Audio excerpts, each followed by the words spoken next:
All right, we are live. What's up, Nicola? How are you?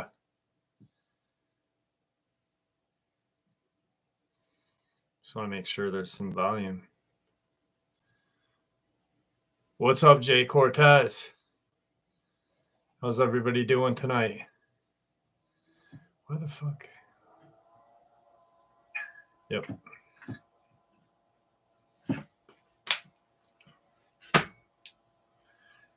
Six people, one like, two people in the comment section. Hey, Joe. How are you? Jeb Smith. How are you? Jebediah. Jebediah. Hey, Morgan Britt. What's up, RH? How are you?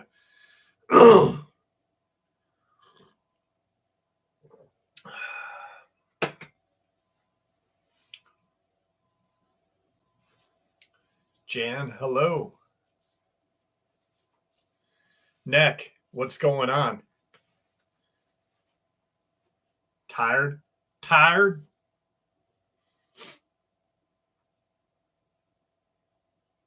Hey, Vicky Parker. I'm drinking coffee. No chicory tonight. Just that Green Mountain coffee. What's going on, Dis? How are you? Robert Sharp, Pops, how are you?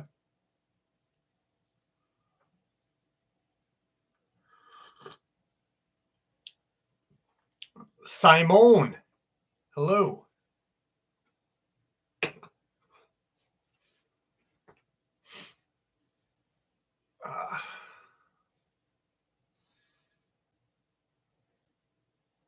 I'm good. I am good. Thank you for asking.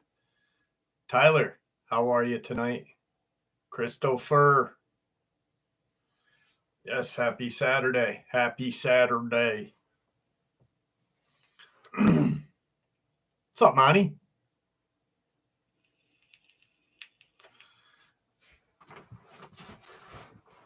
I got a stack of encounters for tonight. It is a full moon, and it's friggin' cold out. Uh-oh.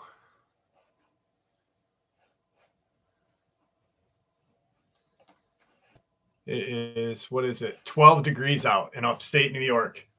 Hey, Tommy, Lunatic Fringe. How are you? 27. You're having a heat wave, Sharp. Heat wave. Yeah. Hey, Janie. I know, 58 in freaking Utah today. You had your windows open. It's crazy. Mega, what's going on?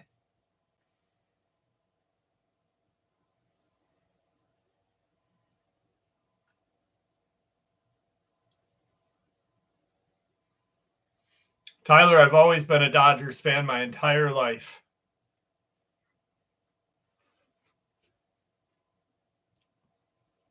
Just because I live in New York, I don't live downstate. I live upstate. So I don't have to love the Yankees or the Mets.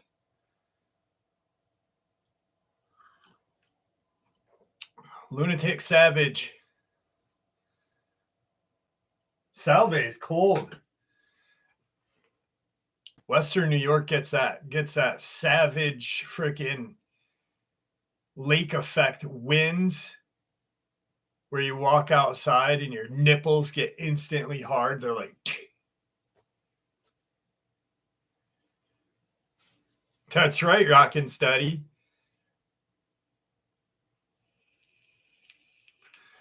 Today it was like 20 something degrees out, guys. And I was rocking shorts. Rocking shorts in 20-degree weather. Little orphan Andy. I know it is rocking. I know. It's actually not because of the hat. It's because I just showed you my freaking legs, baby. What's up, Ginger?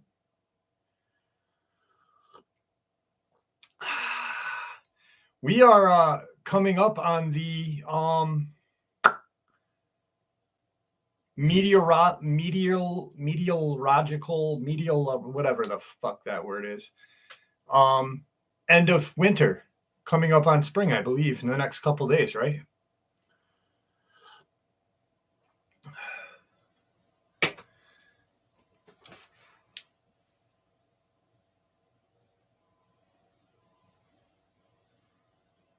With home, Mr. Meatbag. Oh, what a fucking name that is. That is fabulous.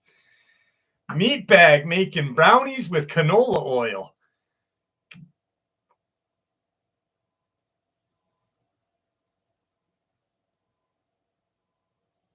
God, what a name. Frank Morris, how are you?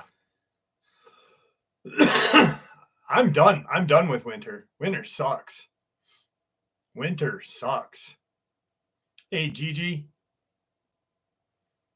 Sharp's eating some stew. I'm on a diet. I'm on a strict diet of coffee and water, but I'm going to binge on 2 Coca-Colas tonight. Oh, I was looking at that. I was looking at it, and after I said it, I was like, maybe he means like the kind of butter oil. Now I understand. There you go.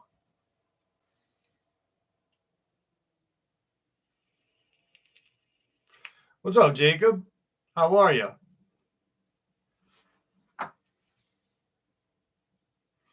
That's an old interview. That was an old interview. I haven't done an interview with him in a long time. We're planning on doing something in the next week or two.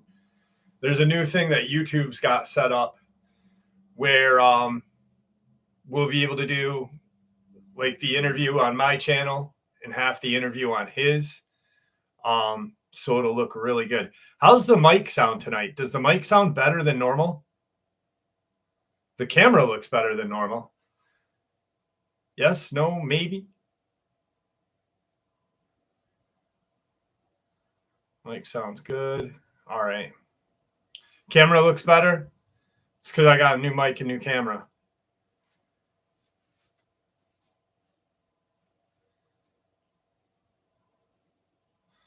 Life and times.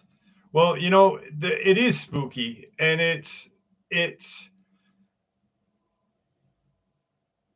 something that shouldn't be taken lightly. Holy shit, guys. So I went down a rabbit hole today.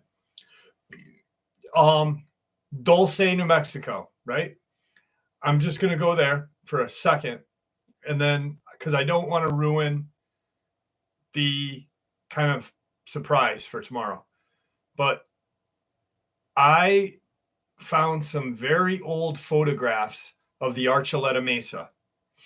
And I found some very old photographs of the construction of Dulce.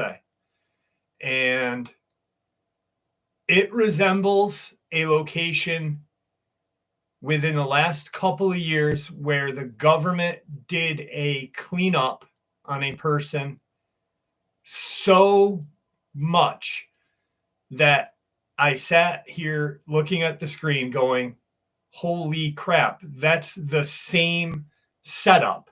That's the same setup. And it's nuts, man. It is nuts. What's up, Barking Wolf Spider?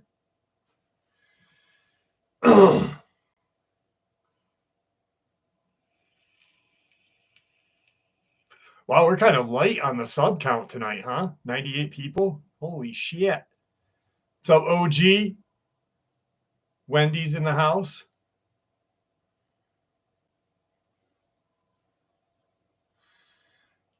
There's some very strange stuff around the Archuleta.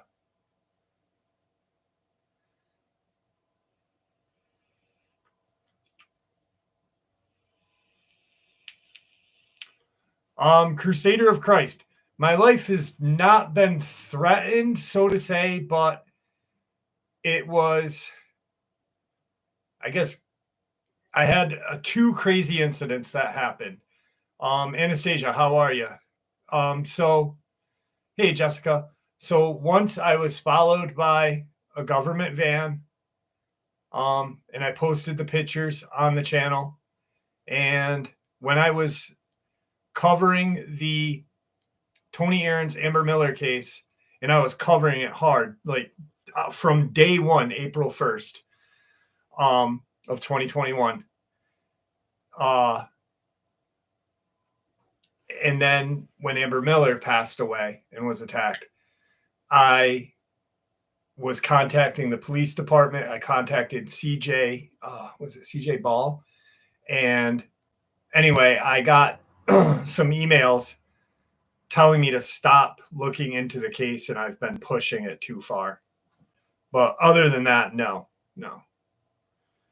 My dad's still in the hospital. He had a tunnel. They took the tunnel catheter out a month ago because they thought that was causing more harm than good. And then they put another one in yesterday, and it's been crazy. Tom Price, yes, that's where Phil Schneider talks about and was involved in, yeah.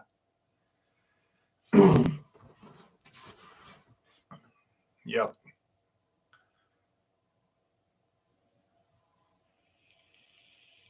I'll be careful, Melissa. You don't have to worry about me. Big Floyd's in the house. Floyd Malloyd. Guys, you guys seen I know you guys are like on the same wavelength as I am with stuff and how you like certain things. But like I've watched The Pacific and Band of Brothers literally probably 50 times, both TV shows. And I don't watch TV. If I'm going to watch something, it's usually like that, because I don't watch other YouTube channels because there's no sense. But that new show, Masters of the Sky or Masters of the Air, holy shit, it's on Apple TV, and it's created by the same people, Tom Hanks, Steven Spielberg, two other guys that created The Pacific and Band of Brothers, and it fits, it goes with it. Amazing show. Binged it last night, told pups about it. Guys, if you want to watch an amazing World War II story that's true and it's just unbelievable. Oh, greatest show ever. Do you think that Dogman can be poisoned and tricked into eating a tracker? No. I don't think that they can. They're very intelligent creatures. They hunt tactfully. Hey Denise, how are you? They hunt. Charlie, how are you? They hunt tactfully, Sonia, in groups or by themselves. They're smart enough and capable enough of luring people out of cars, homes, and other places. And also, they can manipulate. I really think they can manipulate certain energies to, like Bigfoot, to go in between other places. So no, I don't think. I think you'd have to take a shot and be a damn good shot.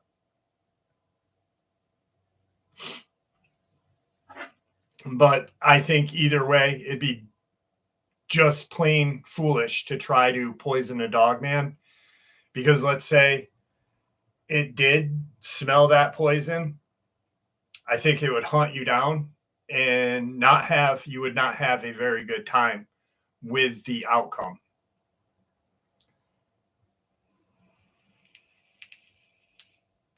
I don't know what the hell's going on. Horrible night terrors last night. Oh, Jesus, Joe. You know what it was, Joe? You were thinking about the show tonight, and you were just like, oh, God. What's up, Spirit Level and Smiling Wolf? How are you?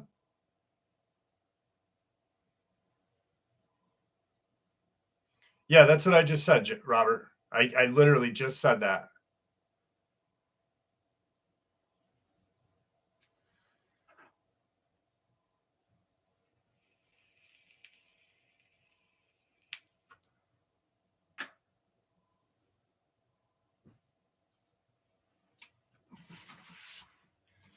So, I know our favorite kind of experiences to start the night off with usually are black-eyed children.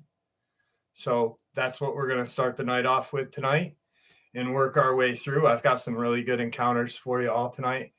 And then I don't know, we can start talking about some crazy shit if you want. All right?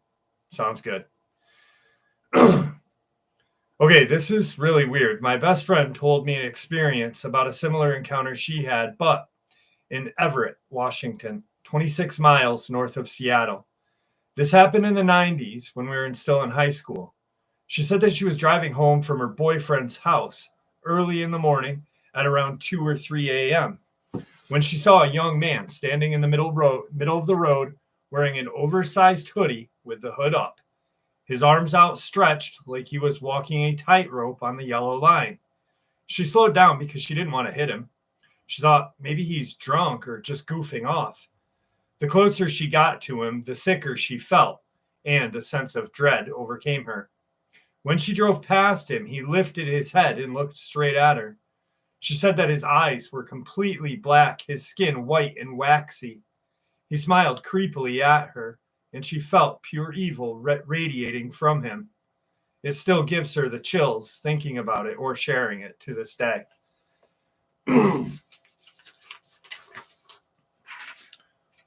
Nubian, what's going on? How are you this evening? Wendy Weeks. Colin, how are you? Who is Mark Richards? Mark Richards is he's in jail. He's in prison now. He's part of the Dolce incident. That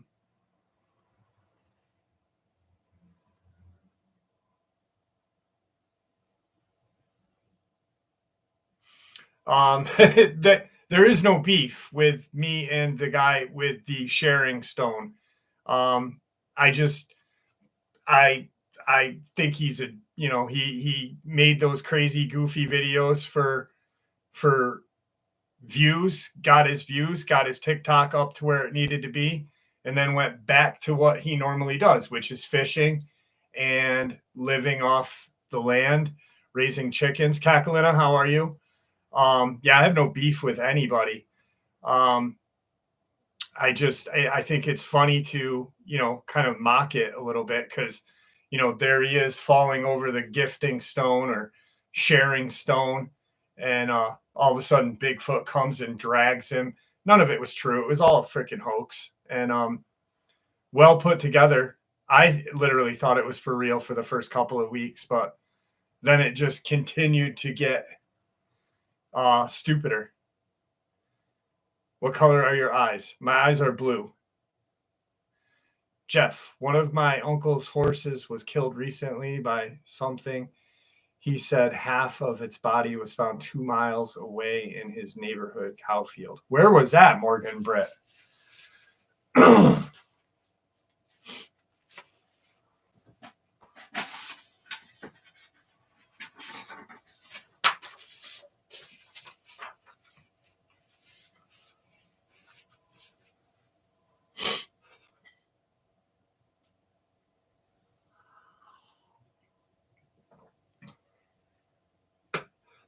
But Mark Richards is no like created creepypasta guy. If you look him up, you will be able to find all the information that goes about him, Dolce, and a lot of other things. It's you just got to look at it and look for it.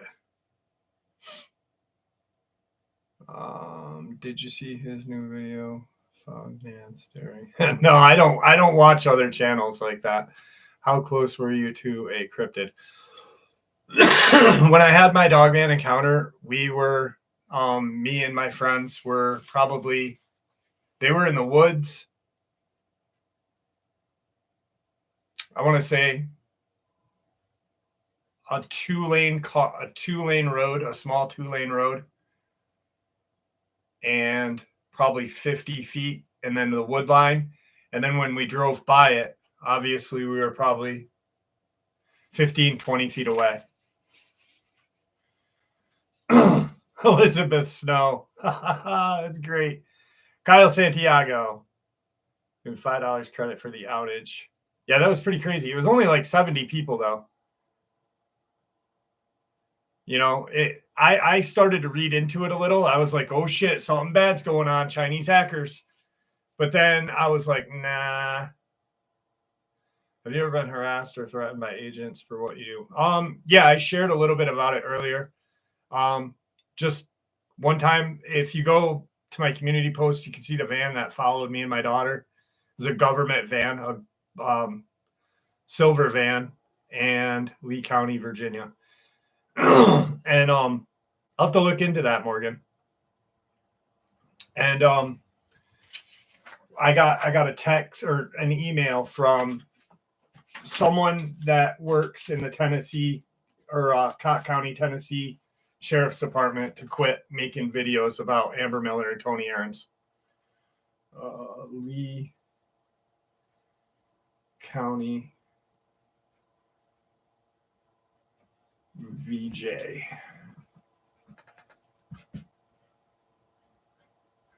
VA. VJ. What a fucking retard.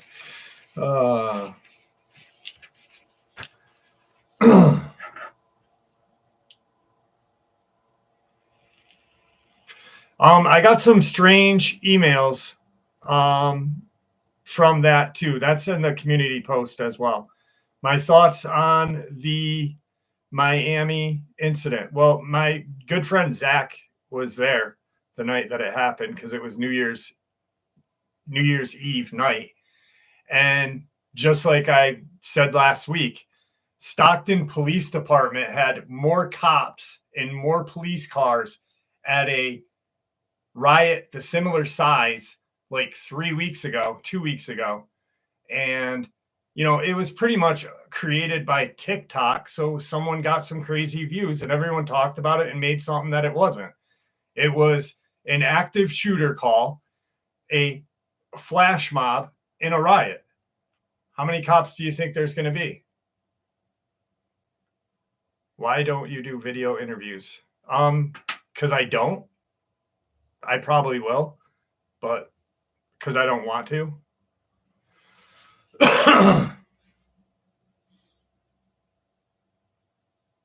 What's up, Caden? I probably will. I don't want to right now. I've been doing this channel for 7 years. No. 2017. Yeah, 7 years. 18. So 6 years. And I've been researching for 30, and everything's pretty much how do you think Scott was murdered? I think he died from an aneurysm. I'm not going to speculate on things that I don't know, and I'm most certainly not going to speculate on someone's death. It was weird. It's weird that researchers like Scott Carpenter, Claudia Ackley, the gentleman that had the car accident that had that Bigfoot YouTube channel, not that he was really a researcher, he was more of an interviewer, passed away. But I'm not going to speculate on someone's death and be like, oh, you know, it was weird, more or less. Nothing from Victor. What up, Dave?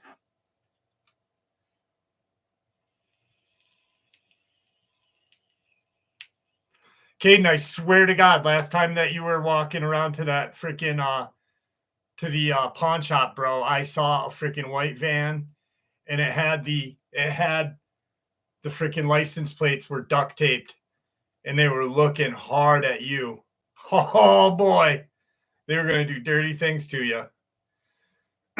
Thank you, Lynn Davis. I appreciate that. Do you know what happened? I don't even know who Lance from Monster 911 is. I don't watch other YouTube channels. I don't have the time nor patience. Thoughts on Antarctica? Definitely some sort of alien bases down there. Supposedly Nazi Germany or the Nazis had created like a new, forget the name of it, but it was like a new kind of Stoutenberg, whatnot. But yeah, definitely a crazy place.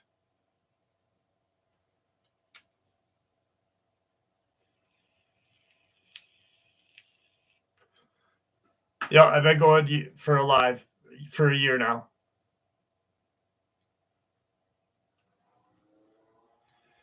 Yes, Vertebreaker, thank you. Rosalind, I will. You don't have to keep pestering me because it's kind of annoying, but I probably will when I'm ready to. So, I mean, it's up to me, not you.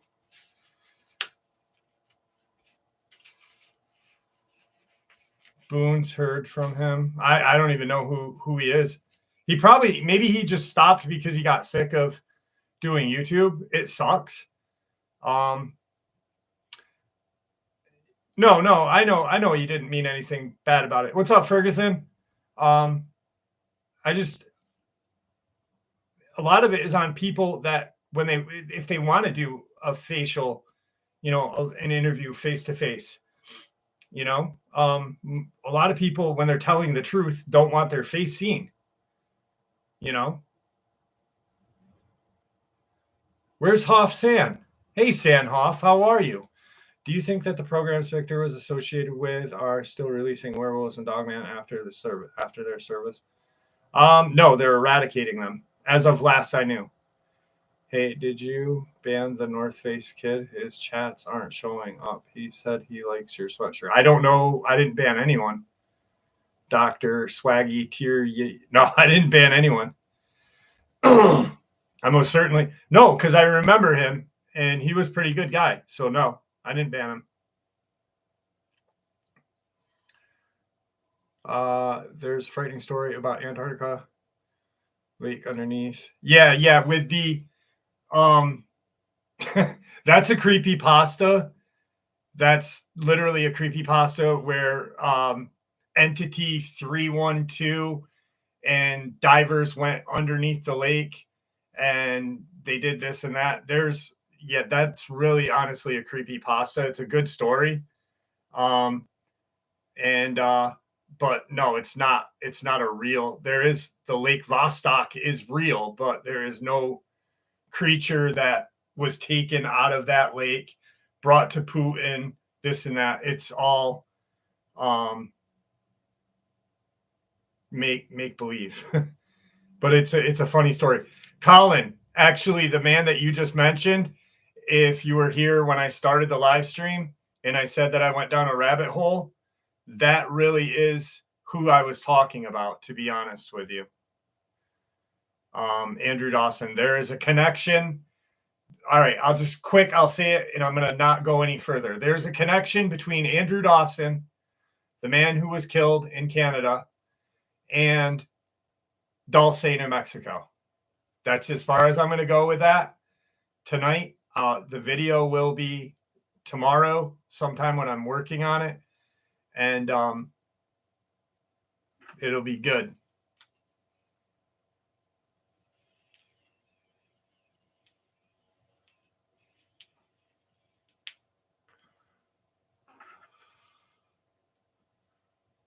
Oh, thank you, Donna. It's pretty crazy because I was just like, whatever, and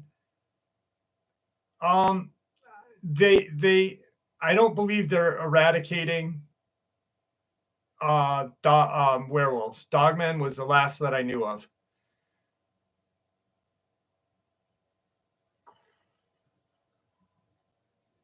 Do you think the secure team guy was slaughtered? secure team guy.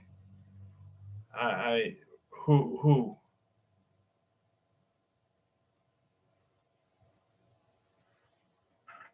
Are they comfortable, Caden?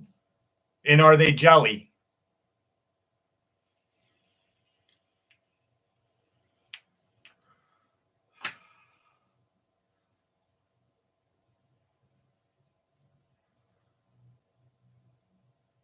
Oh, thanks.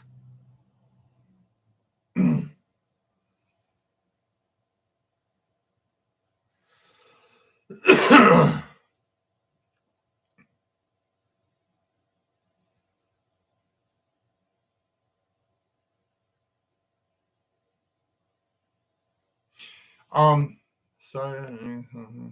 I started thinking I knew something about divers in Lake Vostok. Then I remembered it was fucking sweet, lunatic. You called it right there. Good call. You know what's crazy is like lunatic just said, the Lake Vostok, the Clive Cussler novel, there's stories. People will literally believe the craziest and goofiest shit on YouTube as long as there's a good story behind it. It's crazy. Yeah, the organism 46B. It's unbelievable. Like the story of the Navy vessel that was smashed by a kraken, and people bought that for like a long time, and I was like, dude, that never happened. That's a creepy pasta. There's like professional writers out there that write this crazy stuff.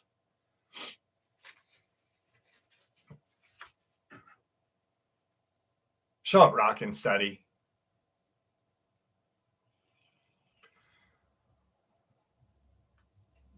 MJ Bates, you're leaving? Have a good night.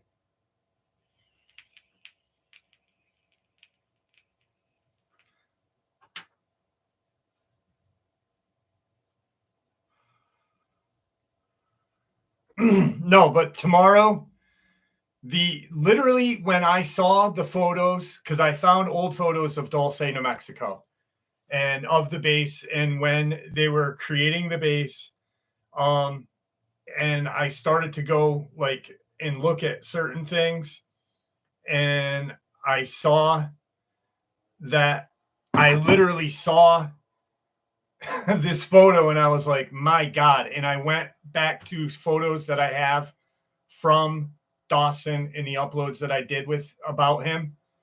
And I was blown away.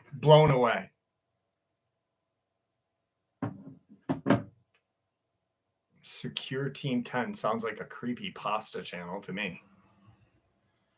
Where's Nibiru? That's probably like coming very soon. I don't know. That's a pretty cool story though. I like reading about the Nibiru stuff.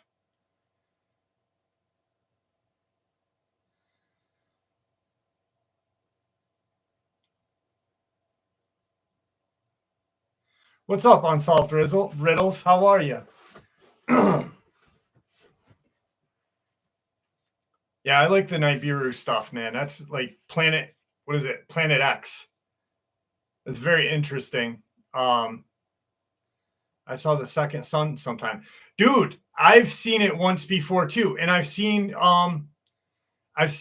the second moon once as well. But a couple of times.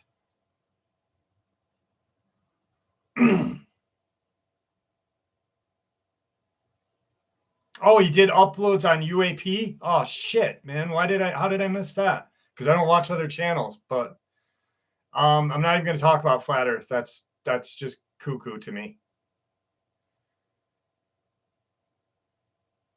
Film it cracking.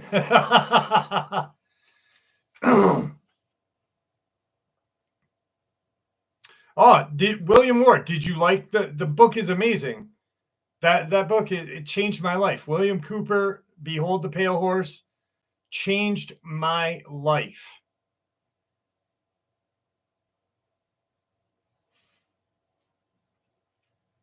Did he have that secure team, whatever 10?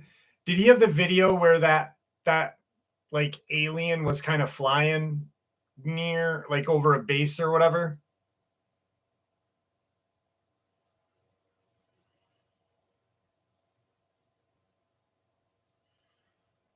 Canada, yeah. Ontario, yeah. There's, isn't it Banff? I think Banff is Ontario, right? If I'm not mistaken. Banff is a hot spot. I believe that's Ontario. Banff? Flights from Rutland City to Banff leaving March 12th and coming back Shut March up, 16th start lady. at $879. The God, shortest flight your is voice about is 30 hours annoying. and 30 Shut minutes up. long. You can choose different travel. Calgary, Alberta, yeah. But there's been like, there's sightings in Ontario. Banff I've had a couple of strange, like giant ones out of there. Manitoba is a good spot.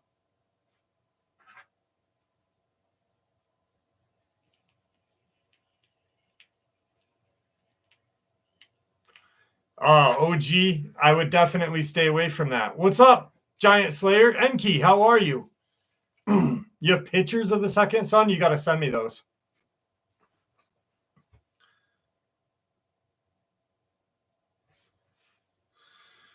This happened about a year ago. I was going to work alone. It was 4 a.m. in the morning. No one was in the parking lot except myself. So I'm about to get out of my car and go into my building. But first, I bend down to grab my cell phone charger. When I look back up, a teenage girl is at my driver's side window and a small boy on the passenger side. The girl is wearing a tank top and has very pale skin and stringy blonde hair. The little boy had his hair shaved off. She said, "Excuse me, sir, but we need a ride down the block to our mom's house. If we walk, she'll be angry." Now the boy looks emotionless and unblinking. I get a weird feeling in my stomach saying, "Don't do it." And I say I need to go into work, but there's money for a cab. She says, "We don't want your money. We want a ride." I blink and look down at my phone as it suddenly rang and then hung up.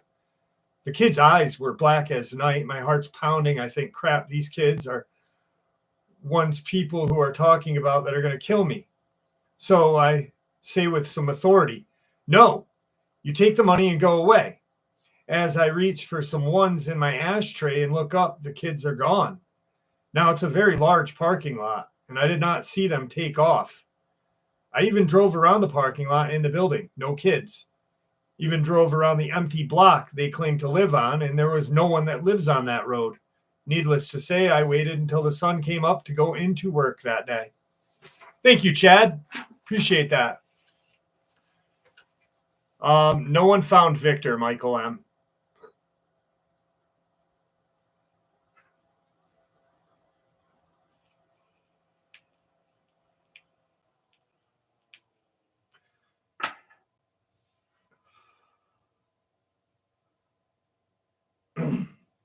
Whose mom tells her kids to get a ride with strangers? Dude, remember that black-eyed kid story where the freaking mom was, "Aramek, how are you? 86 buckets, what's going on? How are you?" There was that, yeah, April 8th, I'm going up into the Adirondacks because it's going to be in my hometown. It's going to black out the whole sky.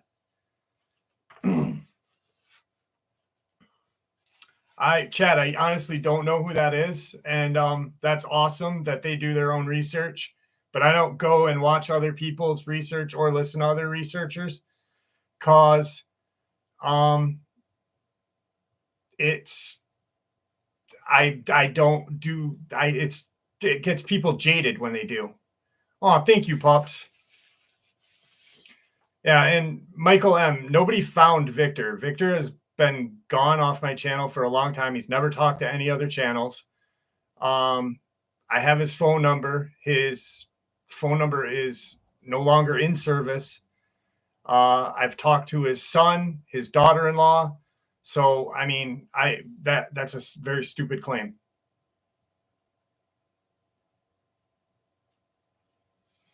Sully, what's going on? How are you?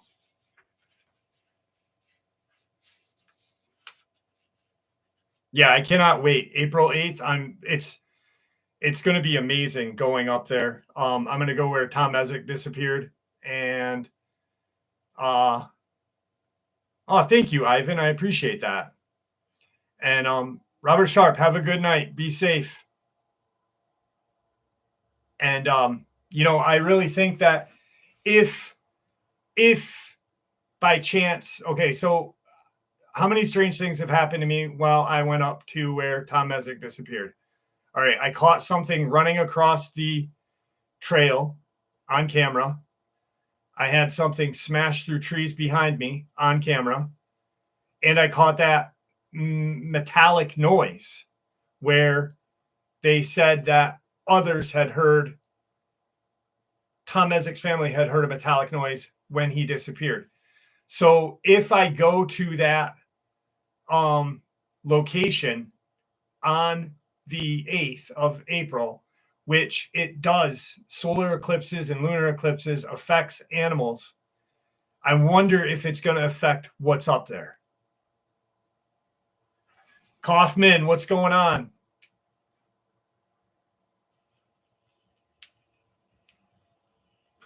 Actually, hang on one second.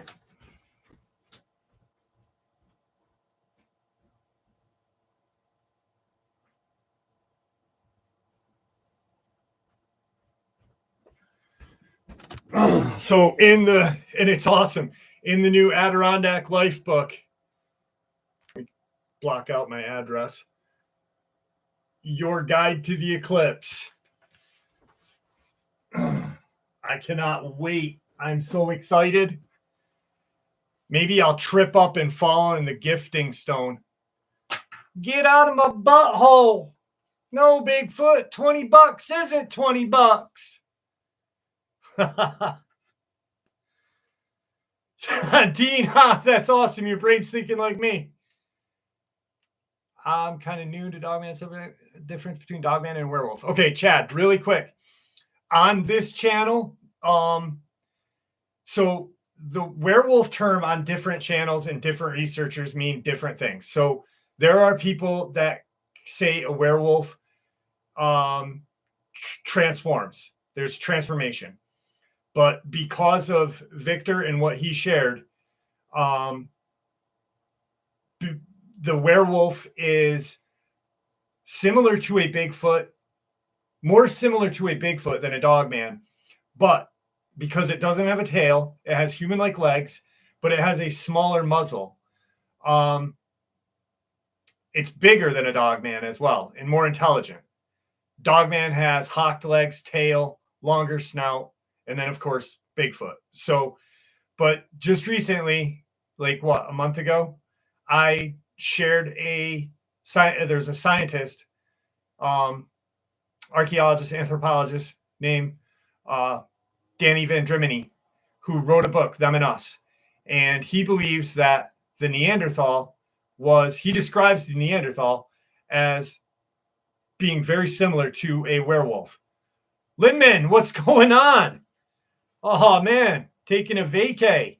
Thank you very much, brother. I appreciate that. Listen, I need you to give me a call tomorrow or text me, please. Hey, Tyler, how are you? I need to talk to you. My dad had a surgery the other day, and I need to talk to you. Hey, Jeff, I heard another channel ripping off $20 is $20. He even repeated the same story about the tea. Who was it, Sand?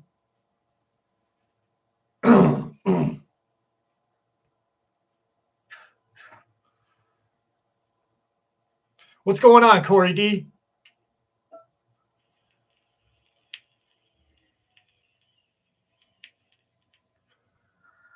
There's a lot of copycats out there. Rockin' steady. Thank you very much.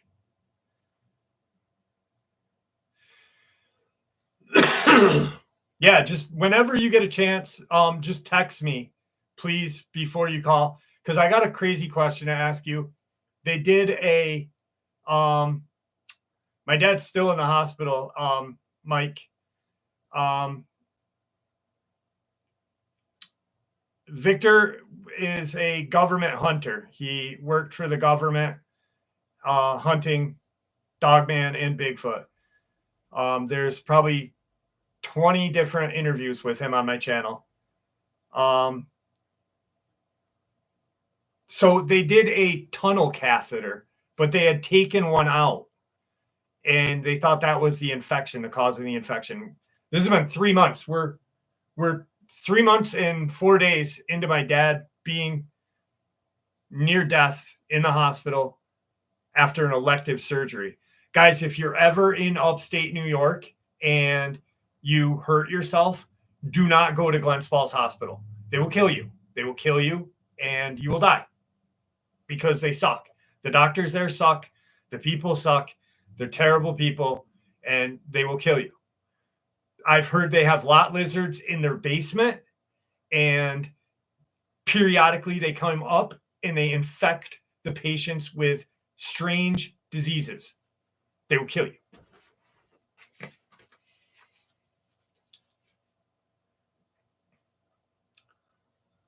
Yeah, there's a lot. I've got over 3,000 videos, Chad. There's a lot of information. I'm not like tooting my own horn because a lot of my experiences that I share on the channel are from you guys. I do a lot of research where I've investigated attacks. I've harassed police departments. Those phone calls are on there. There's a lot of different shit. Lot lizards are, hang on, DAX is a channel. I'll find the episode and email you.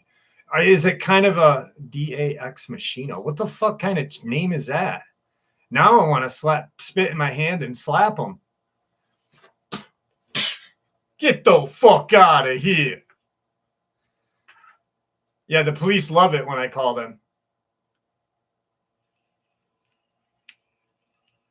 I do have a very interesting kind of Mothman-y story for you, Aramic. I know how much of a fan you are of the Mothman.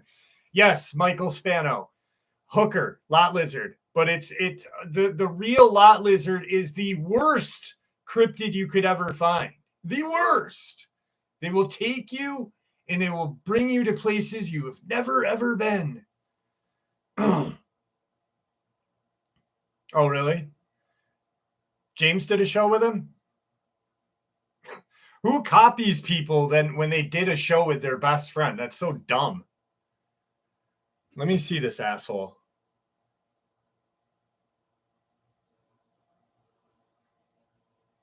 Guy's probably a chode monkey. That means he has a little furry penis.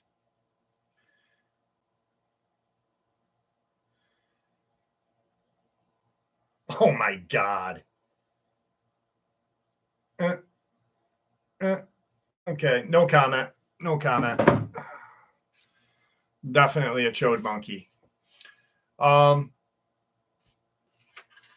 That's another cryptid that we should talk about someday is a chode monkey. They're very, very evil little monkeys. And they band up with the lot lizard. They hang out with the lot lizard quite a bit. Gigi, I don't know who that is. I just looked it up. I don't know who it is, and I'm not not impressed.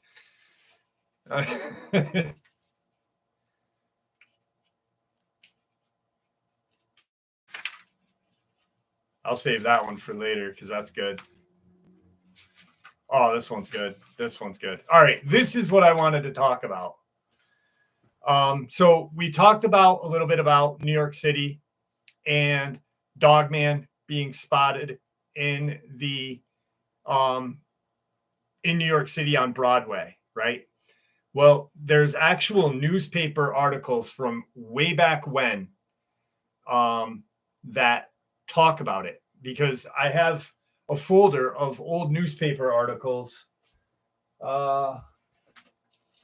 talking about Bigfoot, Dogman, wild men, written from like 1800s on to like the 1950s. I'm imagining it's quite the interesting show, considering it's probably like just rehashed information.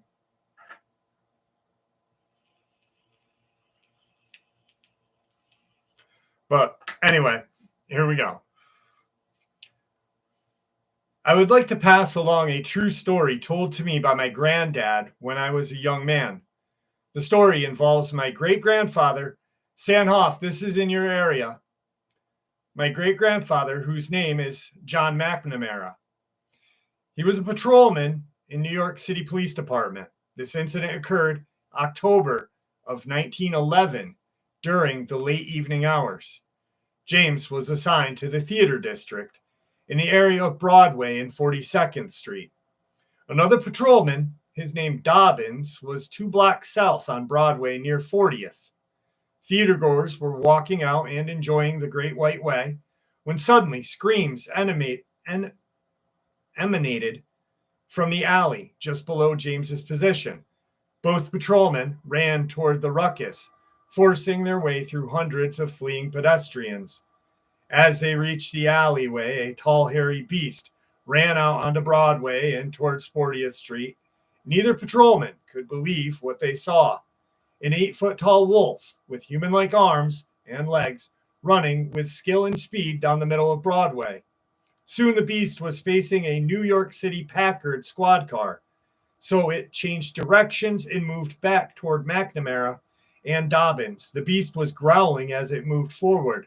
The patrolmen took position by a newsstand, hiding and waiting for this horrible creature to move before them. Soon the beast was at the entrance of another alleyway near 42nd Street.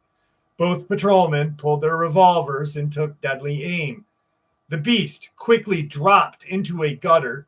Immediately, McNamara and Dobbins surrounded the body as the officers joined them.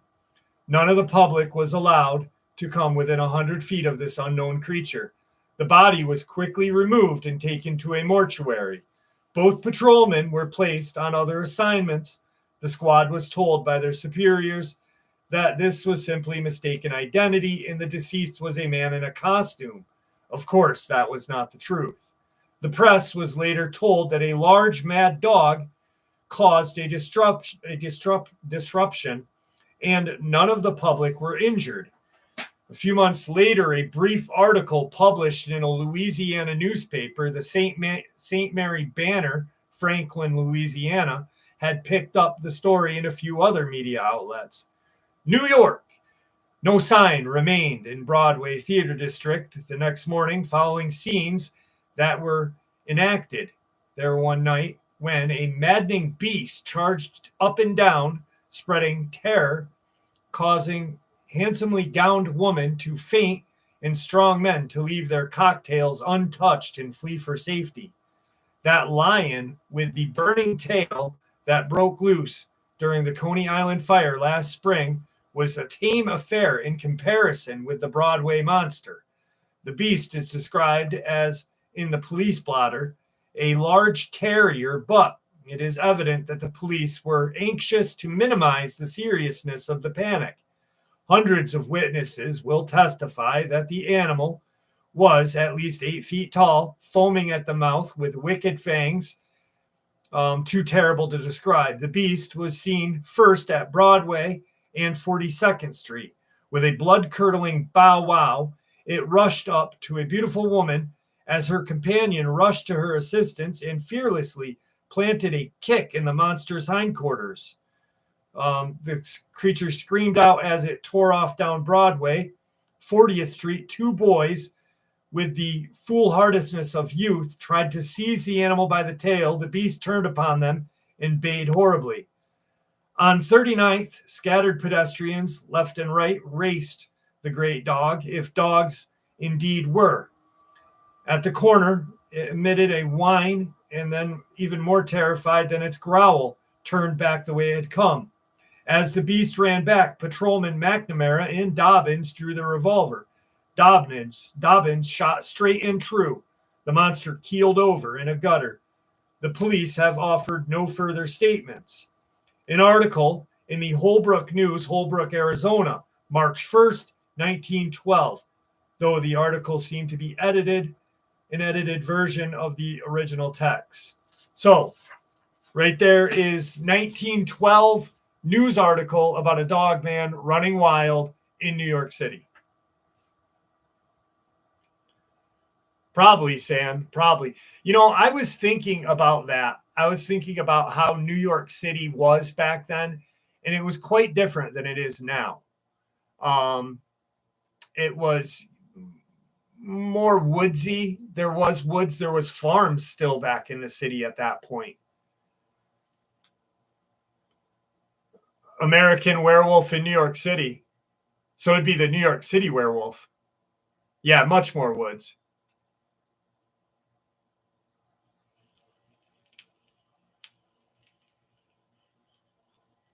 Because I know up here where I live, Glens Falls is a very small city. It's like 14,000 people, but the biggest city in the Adirondacks. It's hard to imagine that where there are like buildings now were farms 50, 60 years ago.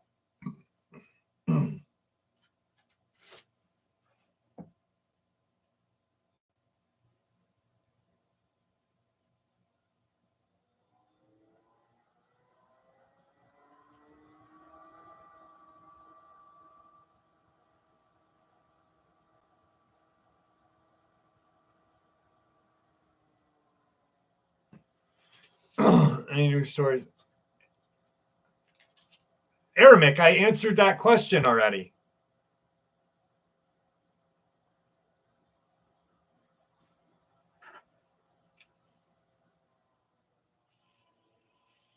I really hope not, RH. I really hope not.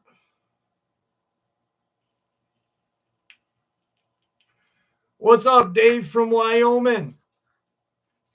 59th, how are you? Yeah, you haven't been around for a couple weeks, buddy. Chad, everything that Enki is saying to you,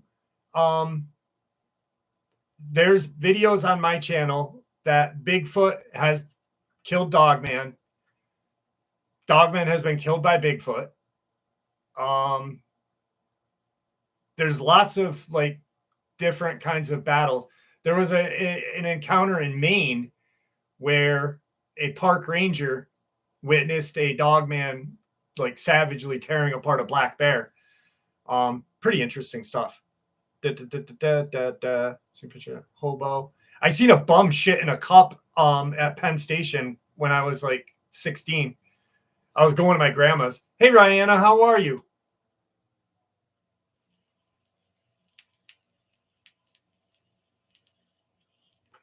Yeah, we took the train from Rensselaer, New York to Penn Station. I got out, my cousin James and his boyfriend Areola picked us up. That's not his name, but that's what I call him. And we were walking up. We were going to get on another train to go to Rosedale, Queens. And I looked over and there's a bum shitting in a cup. And I'm like, what the fuck is going on? I was like 16 years old. It was so gross. It was the grossest thing I ever saw.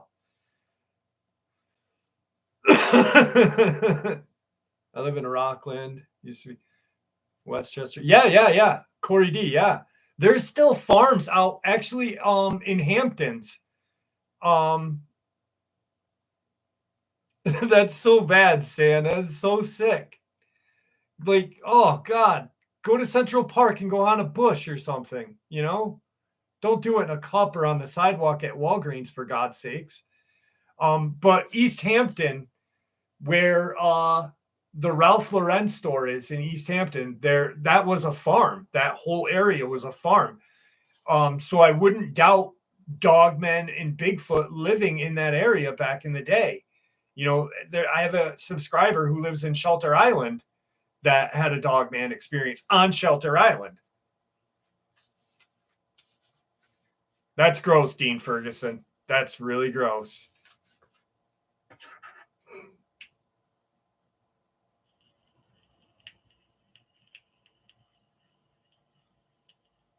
You got to think like America that we live in now is not what it used to be like. Like it's hard to imagine, you know, like what it was in the past. But like these creatures ran rampant through everywhere back in the day. They didn't give a fuck. What's up, Jordy? Turd skating in San Fran. Cowboy 5 Rings. What's up?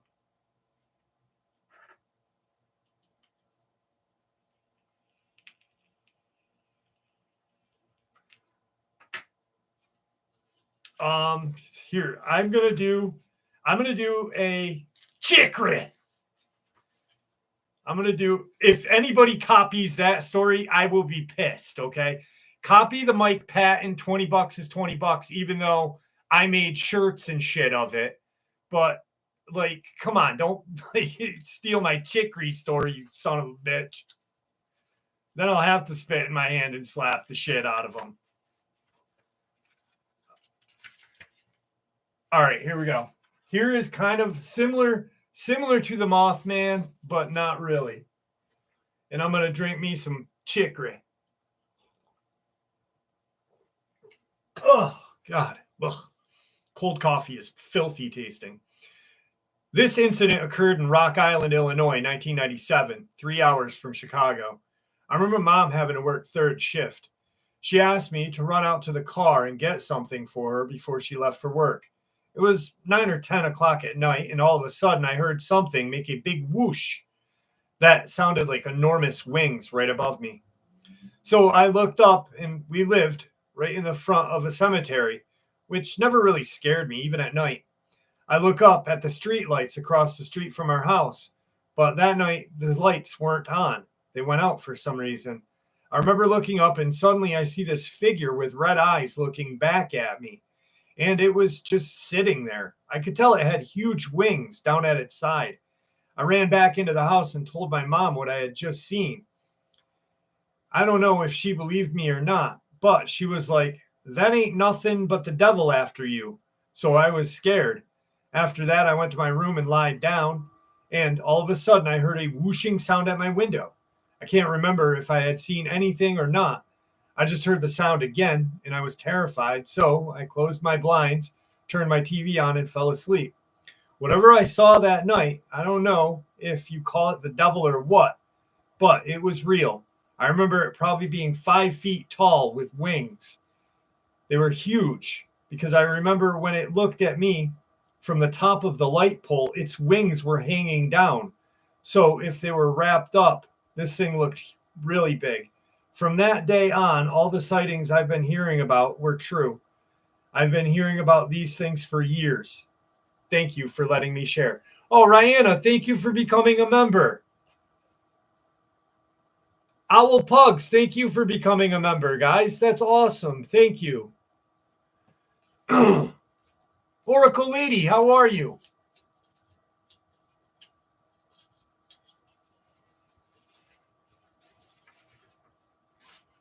Outside in. So it turns out some weird hydro taught granite similar to crystalline structures. Huh. That's interesting. I like stuff like that. MJ Richards, what's going on? Chad, we have a really good community here. We really do have a great community here. Everyone is very nice. I kind of get pissy sometimes, but that's just cause.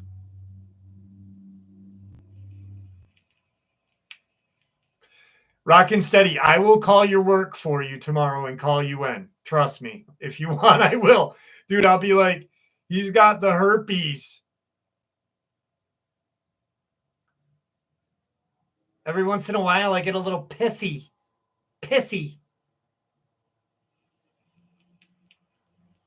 Old Rockinstead, I'll be like, Rockstead's got the herp. It's dripping. Gigi, don't you be laughing with your wings.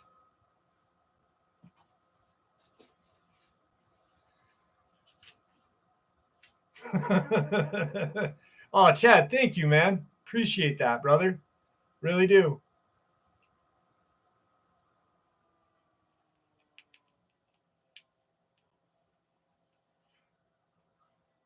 Caden, how do you know about the clap? What kind of other lists are you on, my friend? Oh, God damn, I just sat on my balls. Oh, there we go.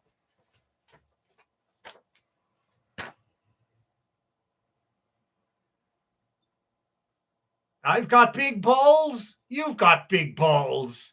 Because we've got the biggest balls of them all.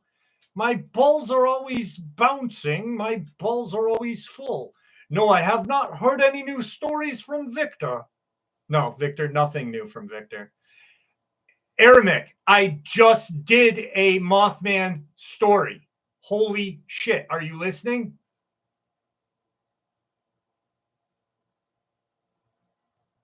Why does Aramic do this sometimes? I think Aramic needs a fucking hug sometimes. Every once in a while, he just needs a hug. No, do not use strange toilets. Lot lizards sit on strange toilets and you will get crabs. The goddamn crabs. Dude, my balls are not that big to where I'd be sitting on them. They're not hanging down, flapping around like some fucking 80-year-old fucking man balls.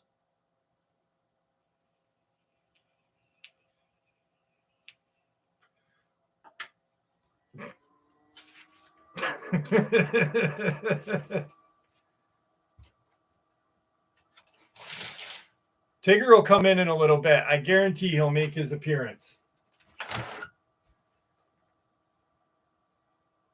$20 is $20. He doesn't do that though, does he?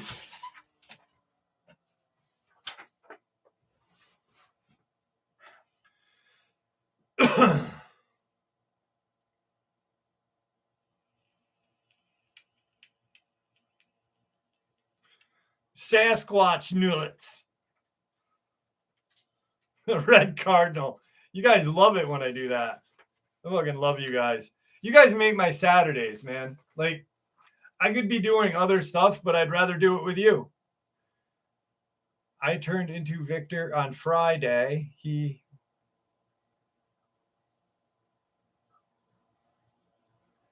Victor doesn't have a show.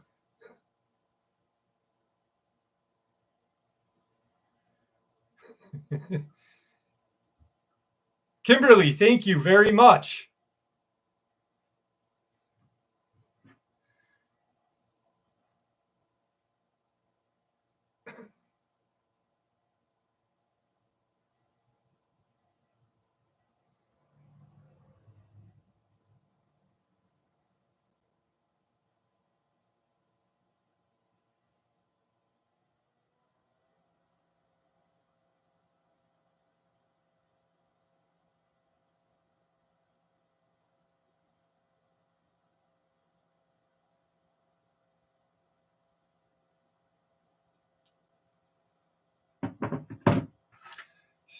Terror in the woods.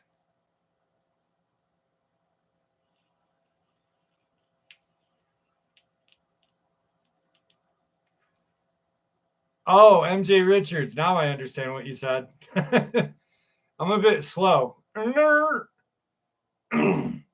Samurai Sean, how are you? I'm doing well. My mom is doing well. My dad, not so well. But thank you for asking. Imany. Did I say that right? I hope I did. Imany Infinity. That is a very interesting name. Imany Infinity. I could not say that 5 times fast. I'd be like, bleh, bleh, bleh. Imany Infinity. Imany Infinity. Nope, can't do it. Oh, thank you, Samurai. Keith Blunt is in the house with us. I know that's not how you probably say your last name, but that's how I say it to myself. Every time I see Keith's comment, I'm like, there's Blunt.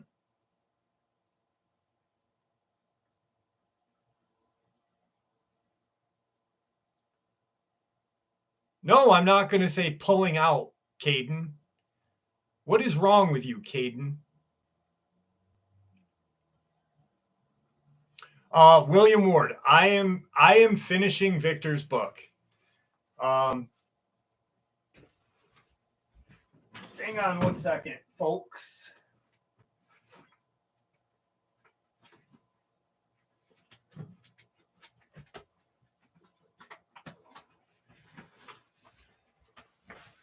This is Victor's book. This is all the information. Hey, Mandy, how are you? This is all the information from Victor.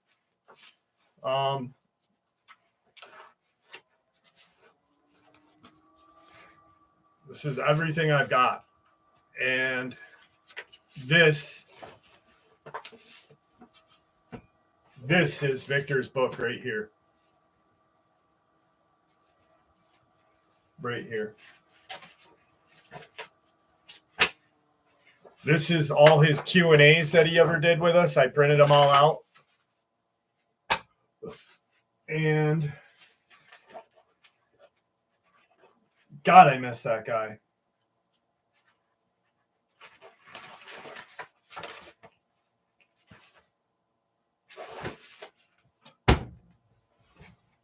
And then here's some more. Nope. This is Victor's book. Here's the beginning of it. This book is about a friend of mine whose lifetime job was hunting cryptids, Dogman, werewolves, and Sasquatch, the big three. Victor reached out to me in February of 2020, and we hit it off. I grew to consider him a close friend. Through this, he had shared a lot of his hunts with me and more. Victor Johnson is a real-life Major Alan Dutch Shofar, Arnold Schwarzenegger's character in the movie Predator. He has put his life on the line daily working for an alphabet agency of the United States government, whether it be from the big three or foreign and domestic forces. I hope through this book you will realize that there really are monsters stalking humanity, but also there are heroes. That's the forward to Victor's book, and this is Victor's book right here.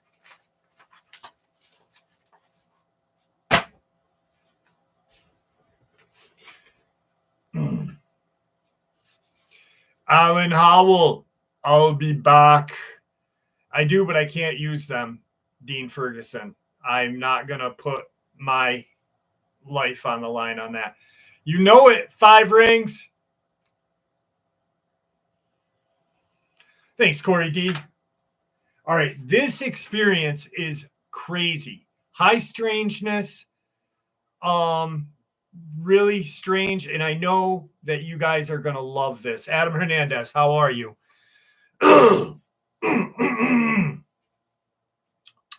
Okay. This happened several years ago when I was 11 years old. I was in a wooded 100-acre ranch in northern New Mexico. My family owns the property, and we have family reunions every year, and all stay for about 5 days to camp. There's an area on the ranch where we all set up camp and cook and eat. Getting to the part of the ranch requires driving through a small village and several gates for about 2 miles.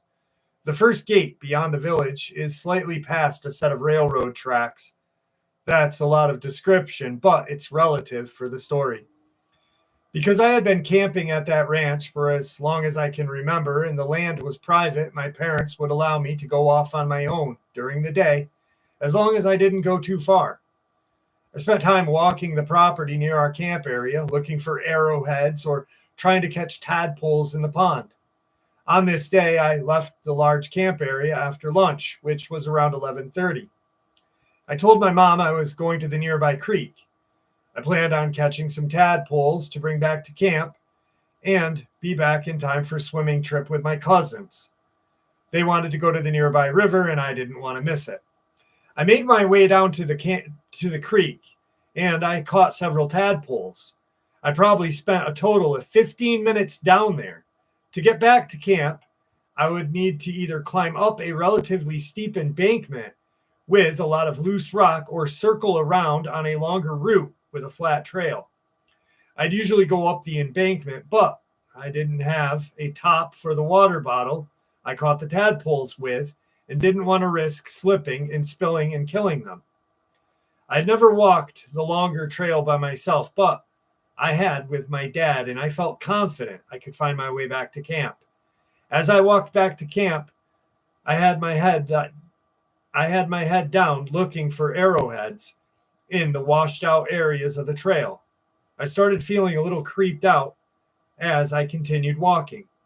We all know the feeling like somebody is watching us, right? It was unsettling, but I chalked it up that I was getting spooked being on the trail by myself. The next part I cannot explain whatsoever. It's as if a light switch was turned on or someone snapped their fingers and I came back to reality. Except when I came to, I wasn't on the trail I had been on before. I was near the railroad tracks and it was completely dark. My mom was standing in front of me, shaking my shoulders and yelling, "Where were you?" Two things I remember really clearly about that moment I had came to are, one, the look of fear, anger, relief on my mom's tearful eyes as she was yelling at me, and the confusion I felt about what the hell was going on.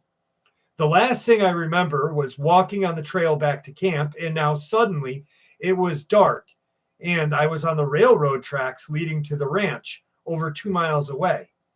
The best way I can describe it is to compare the movie The Butterfly Effect. The main character would be living in one moment, then suddenly wake up somewhere entirely different. My parents drove me back to camp, and I learned that it was 10:30 p.m. This meant I had been gone for 11 hours, about 10 and a half of which I cannot account for. My parents and all of my family had understandably freaked the hell out when I did not return. They had been looking for me all day. I was a really good kid growing up and rarely broke rules, so my parents were baffled at my behavior. I tried to explain to them that I had no memory of getting lost or being on the tracks. They didn't believe me. They thought maybe I'd gotten lost and was embarrassed to admit it. This was the only time I've ever experienced something like that.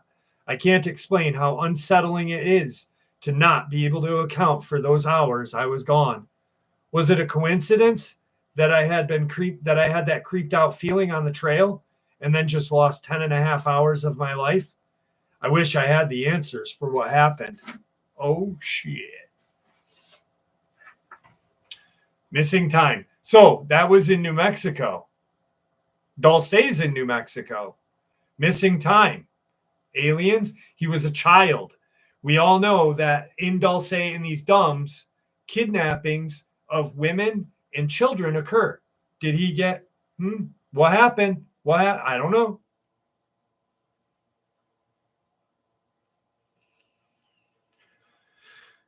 Samurai Sean, email me, my friend. Please do.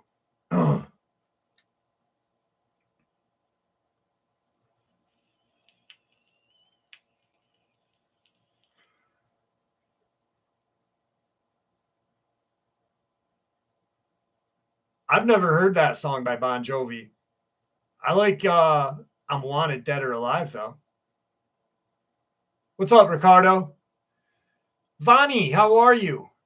Are there going to be pics in the book? And hello, I listen all the time and thought I should subscribe. So, Vani, thank you for subscribing.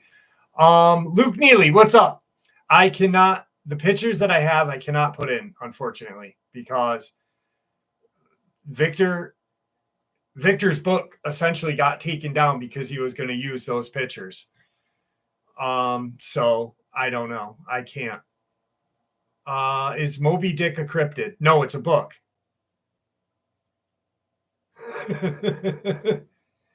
No, it's a huge sperm whale.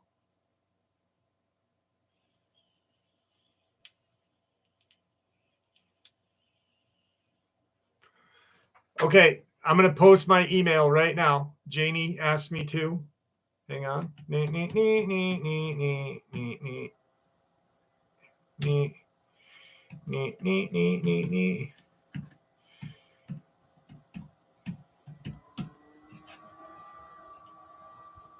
Okay. Oh, shit. Jersey Nightcat. Thank you very much. I am right under Samurai Sean and right above Jersey Nightcat. Jersey Nightcat. Thank you, dear. Truly appreciate that. Does anybody, when you heard the sperm whale as a kid, the name, did you just think like this whale's dumping loads all over the ocean? It's like, I mean, what kind of name is that, right? Just blasting out, dumping loads everywhere. Fucking whale. Dude, my brain is fucked up. I swear to God. I was little when I thought that too. I'm like, what the fuck? Why did they name it a sperm whale? Is he dumping nut everywhere? And you know what? I used to think, check this out. I used to literally think that God was hanging out like we do, right? And he had this fucked up little kid, and the globe, the earth, was that little kid's playground or his little toy, like my GI Joes in Star Wars, and that we were that fucked up little kid's toys. I don't know. I was fucked up when I was little.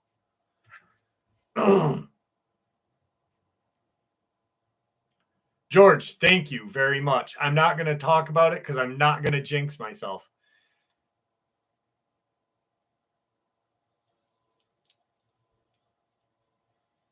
Dude, I literally, like, okay, so I'm like, if I have a train set and RC cars, what does God's son have? You know, like, I always went to church with my mom and dad, so like they said God and his children.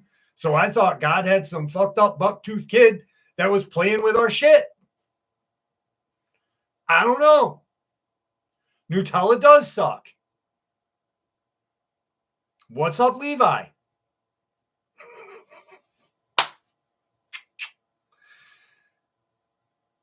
Portlock, crazy. I did a couple stories on, or a couple things on that one. These nuts. I got to tell you guys a funny story in a minute.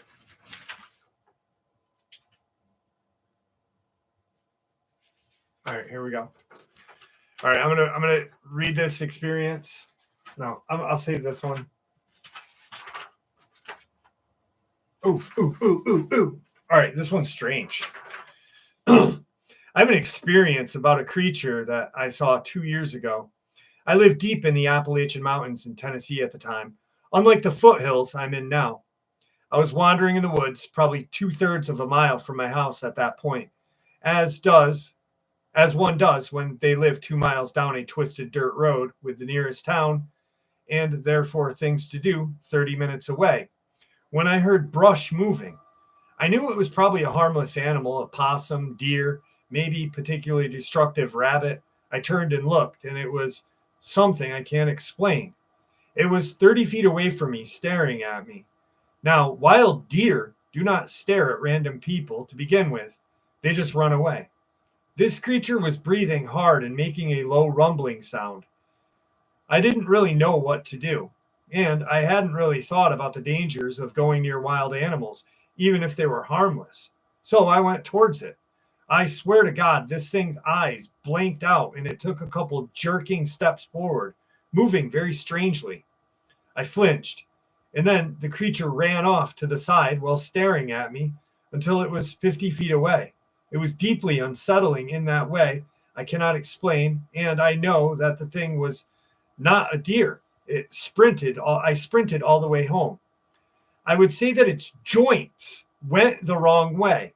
The bends were not where bends go, and the shape of its face and head were wrong, more like that of a wolf or a dog, and it was very odd looking. The way it reacted to me was disturbing. It walked away, but the deer did follow me for a couple of miles down the trail. It stayed a distance of 50 feet away. After about 45 minutes of this, it suddenly disappeared. I have family that still lives in the mountains, and they've described a variety of strange things, but nothing like this. Can you imagine it's jerking? Like, fuck you, get away from me, kick it. Da-da! Karate chop the motherfucker. I need some Coke. A cola. Caden, you are breaking the hearts of soccer moms everywhere, baby.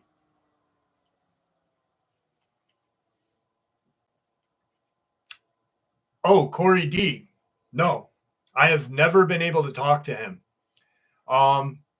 Craziest thing. So when he reached out to me, he shared his experience, and then I narrated it. And then a day later, he emailed me back with the description, more of a descriptive email. So I shared that.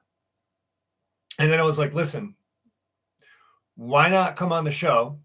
We'll figure out a way of disguising your voice, and we'll do it, right? So he thought about it. Let me get, a burner number. I'm using a different email, but I'll check this email. So he goes like quiet for 2 weeks, then pops back up. So that can't. Government agents or someone in a Range Rover pulled into my driveway, and he said white Range Rover. And I'm like, okay, either a WASP family, rich white people, or possibly FBI, Department of Homeland Security. Definitely not the CIA, because they're not allowed to do anything on our soil. So he stayed away. And then I emailed him like a year later, and I'm like, hey, are you okay? And he's like, yeah, everything's going really good. My life's great. I don't want to share my experience, though, because my life is perfect. I got a job that I'm doing my own business, this, that. My wife's hot. She probably does dirty things to me at night, every night. And I'm like, oh, that's cool. Good for you. And so he disappears again. 6 months later, I text him or email him, hey, are you okay? Yeah, I'm good. Still, life's going good. Da, da, da, da, da. But I'm going to share my experience with other channels because I know someone probably got a picture of that night. And I'm like, hey, it's your experience. Share it. That's awesome. If someone does reach out, please let me know. Yeah. Nothing. So that's a fucking idiot. Oh, Donna Harmon, I hope you feel better. God, that sucks.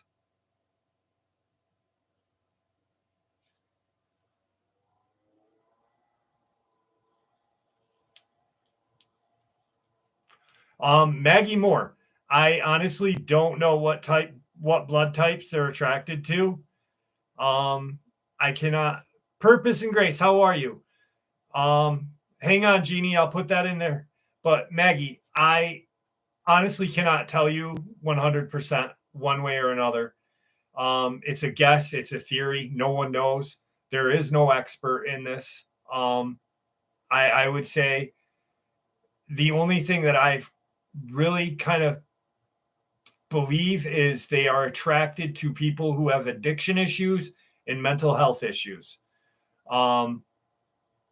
Because those people tend to see them more often. Other than that, I don't know, to be honest. And if someone says, oh, it's RH negative or whatever, I know 100% they're a liar because there is no expert. MJ Richards, I do not take days off. Never take days off. Okay, this is for Jeannie. Hang on 1 second. I'm putting my email in right now for you.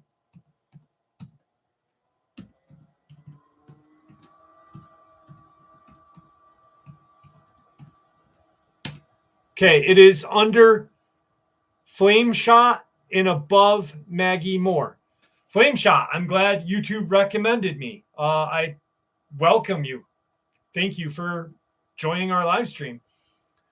We got a good community here, and we have a lot of fun. Live streams are different because I fuck off a lot. But during the week, it's all like research or encounters, to be honest with you.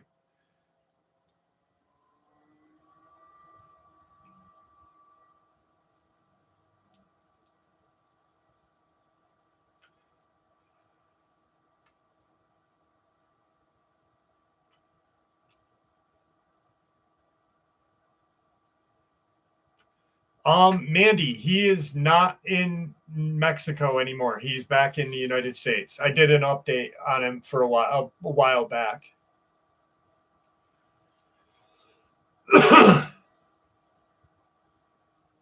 Right on, Samurai. I agree.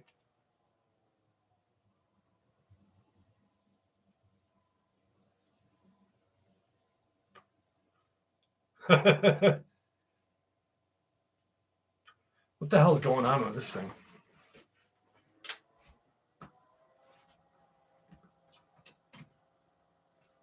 Oh.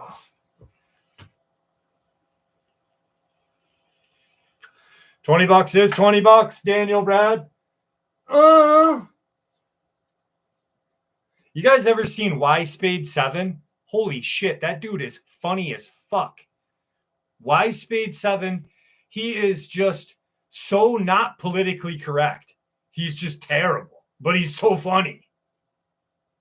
I'm a bad person.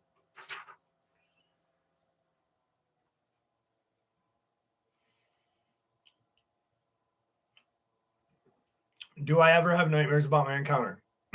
Good question. Sometimes, yes. Yes, I do. Would go wild and get their nipples pierced. Quite possibly. I heard there was a Bigfoot that dated a lot lizard that had the Prince Albert.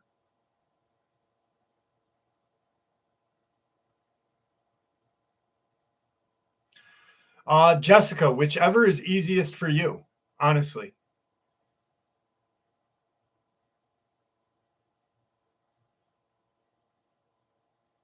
I've been noticing large deer herd is still Illinois bottoms, have not gone back in the mountains. Yeah, I would definitely not go into the mountains at all right now if you're noticing deer coming out. Oh, yeah, that was a nasty burp. You ever get that shit that comes back up? I didn't, but I was just asking.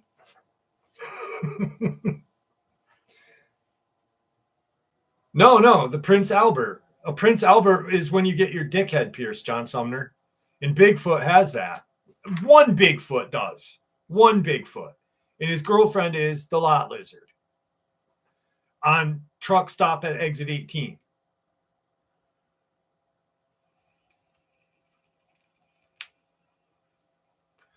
Caden and white vans.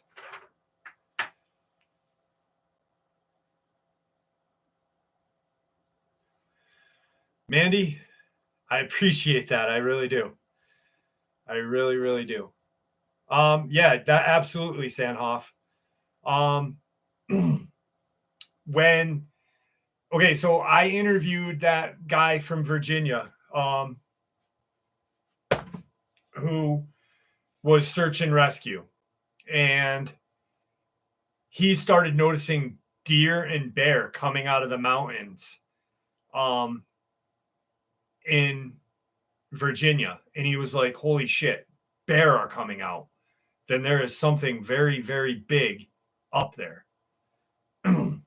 Chronic wasting is very scary. Tara baby, how are you? Pups, good night, dearie.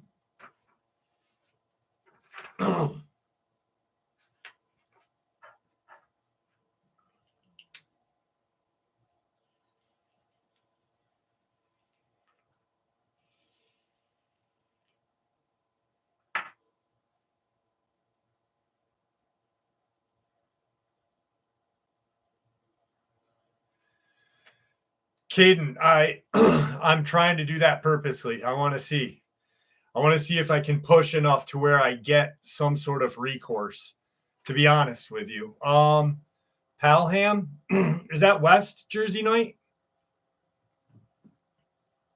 Hang on one second, I'll tell you.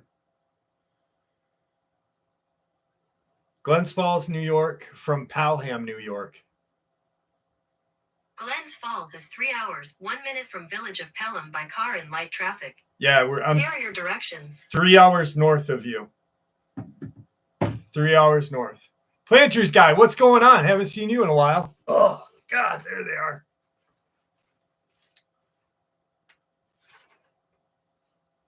All right. I live in the Navajo Nation in Arizona. This took place in the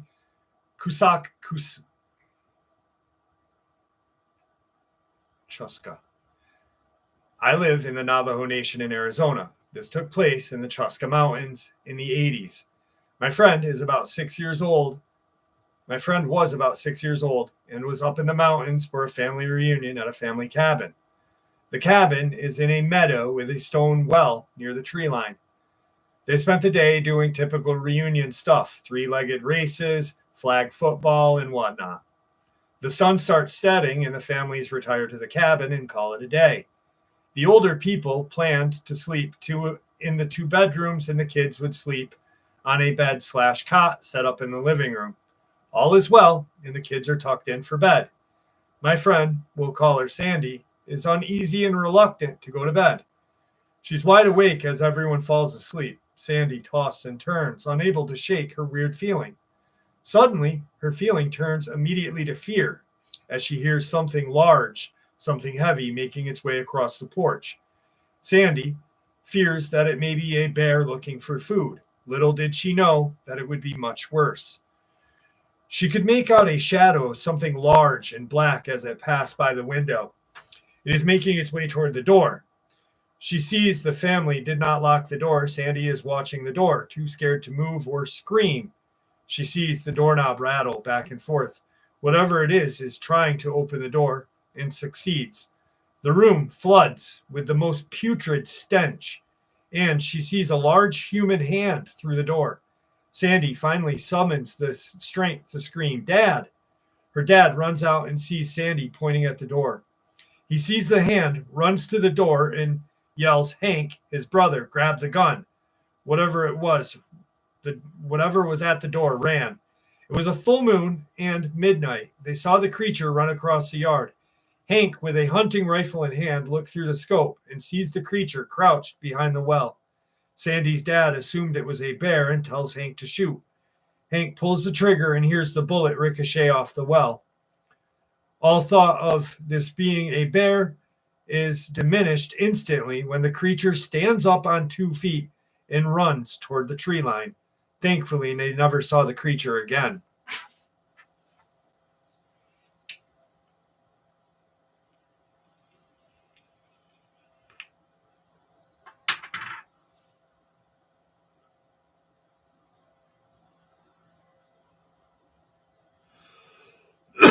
Jessica Dana.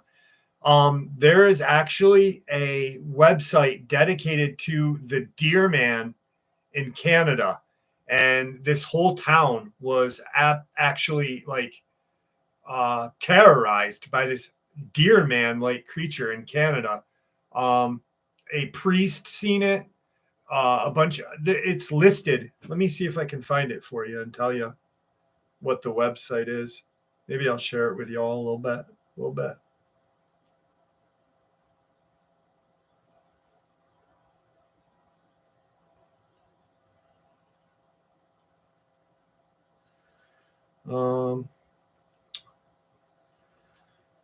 Deer Man of Canada. Here it is.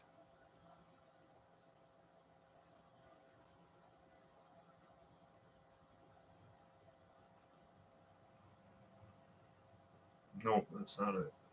I'll have to find it. Town in Canada terrorized by a deer man creature.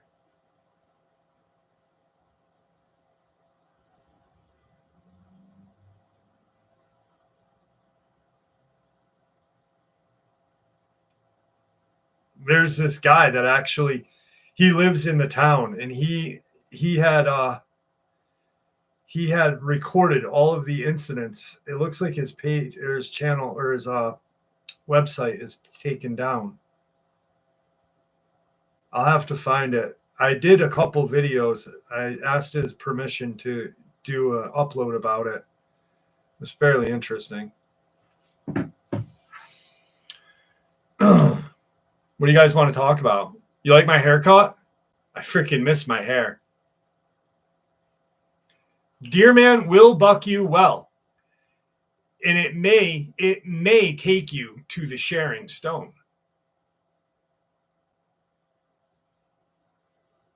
Jeff, I'm probably the furthest west of you guys. I'm in Tillamook.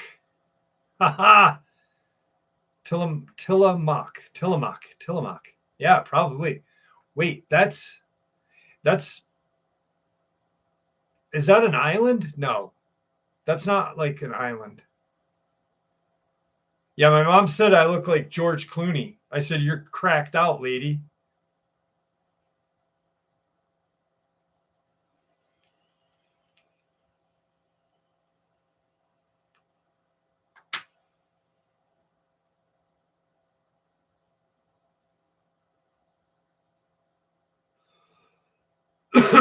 Thanks, Ricardo.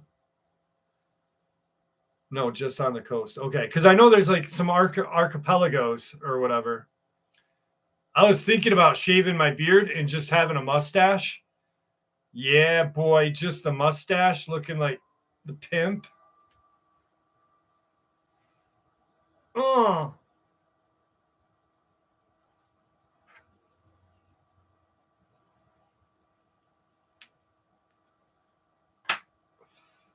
Did I ever tell you guys? Yeah, I did tell you guys the story. So my friend, he used to have a barber shop, and my hair has always been gray since I was like shit in my 20s, right? And so I go in and I'm getting my hair cut, and he did the hard part where he like, Eunice, I'm so sorry, dearie. So he does the hard part, right? And he spins me around in the chair so I can't look at the mirror, right? Next thing you know, he takes this spray, the hair spray that turns your hair jet black, right? He does that to me. And I have a mustache at the time. And I have a hard part now in black hair. And I turn around and I look, and I swear to God, I look like a goddamn chomo. It was the weirdest fuck. I'm like, dude, wash that shit out of my hair. Someone's going to hurt me on my way home. Wash my hair. It was terrible. Eunice, I am so sorry for your loss. But the way you have to look at it is they are better where they are now. I am hoping. My dad has been suffering for so long now that I really, honestly, I want my dad to go in peace at this point. You know, like I can't see what this is doing to my mom anymore. And it's too much.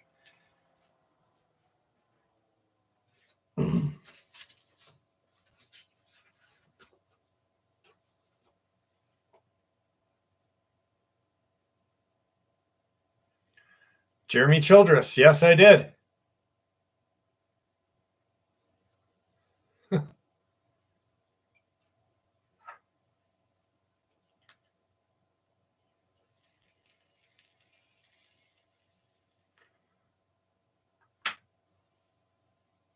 Eunice, I am so sorry. Or Sky Wonderly, I'm so sorry that you're going through that.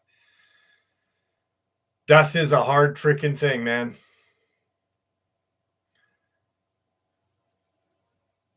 Yeah, it is. You know, and it sucks as, you know, like Sky Wonderly and me, you know, we are kids and our parents are, you know, my dad is fucking deathly ill. He's not even the man he was. And you know, it's like we're in it for the ride and it sucks balls. Yeah, Sanhoff.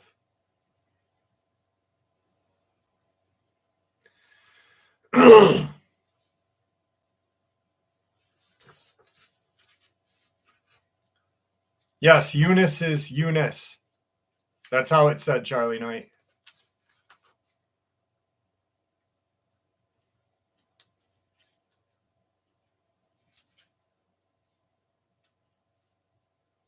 Oh, that's a good way to say it, Jeannie. That's a really good way to say that. Yeah.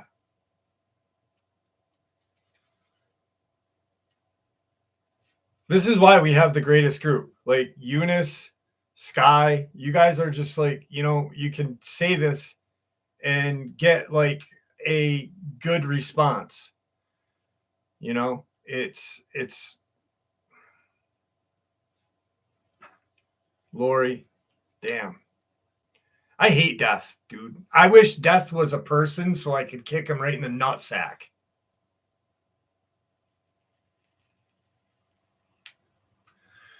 out and we went running down a long mile driveway in Texas, north of Dallas. 2 large grays were standing next to Sky Wonderly. Please type those out. I'd love to narrate those and share them.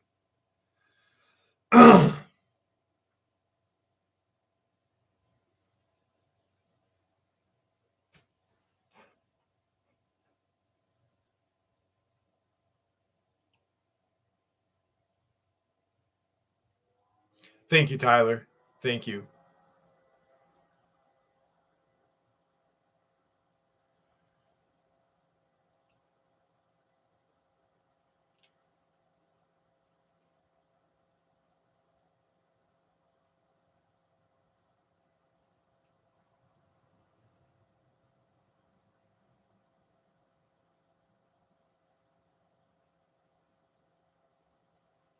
The 826 BO sub with a twist rate of Jesus.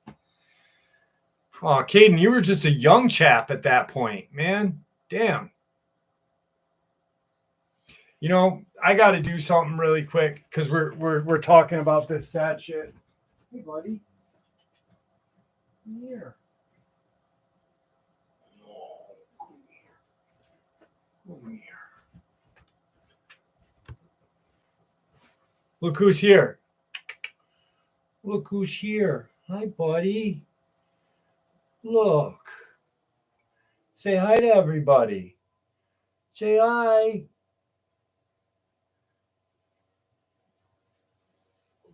It's the channel's mascot. Yay. Here's your buddy. Can you guys hear him breathing? What? Yeah, good boy. Yeah, good boy.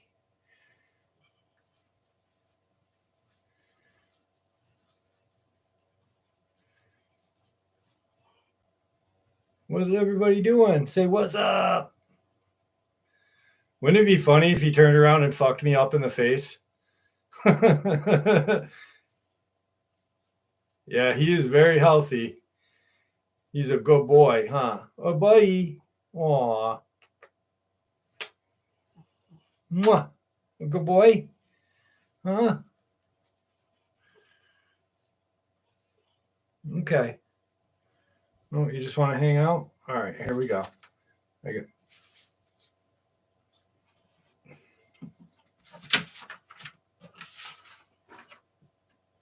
What? Okay. What? Okay. You're a good boy. What, buddy? Here. Get down.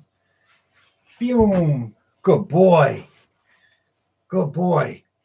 You smell, dude. Lay down on the papers. Want to come back up? Oh, he wants to come back up. Come here. Come here. Oh, buddy boy.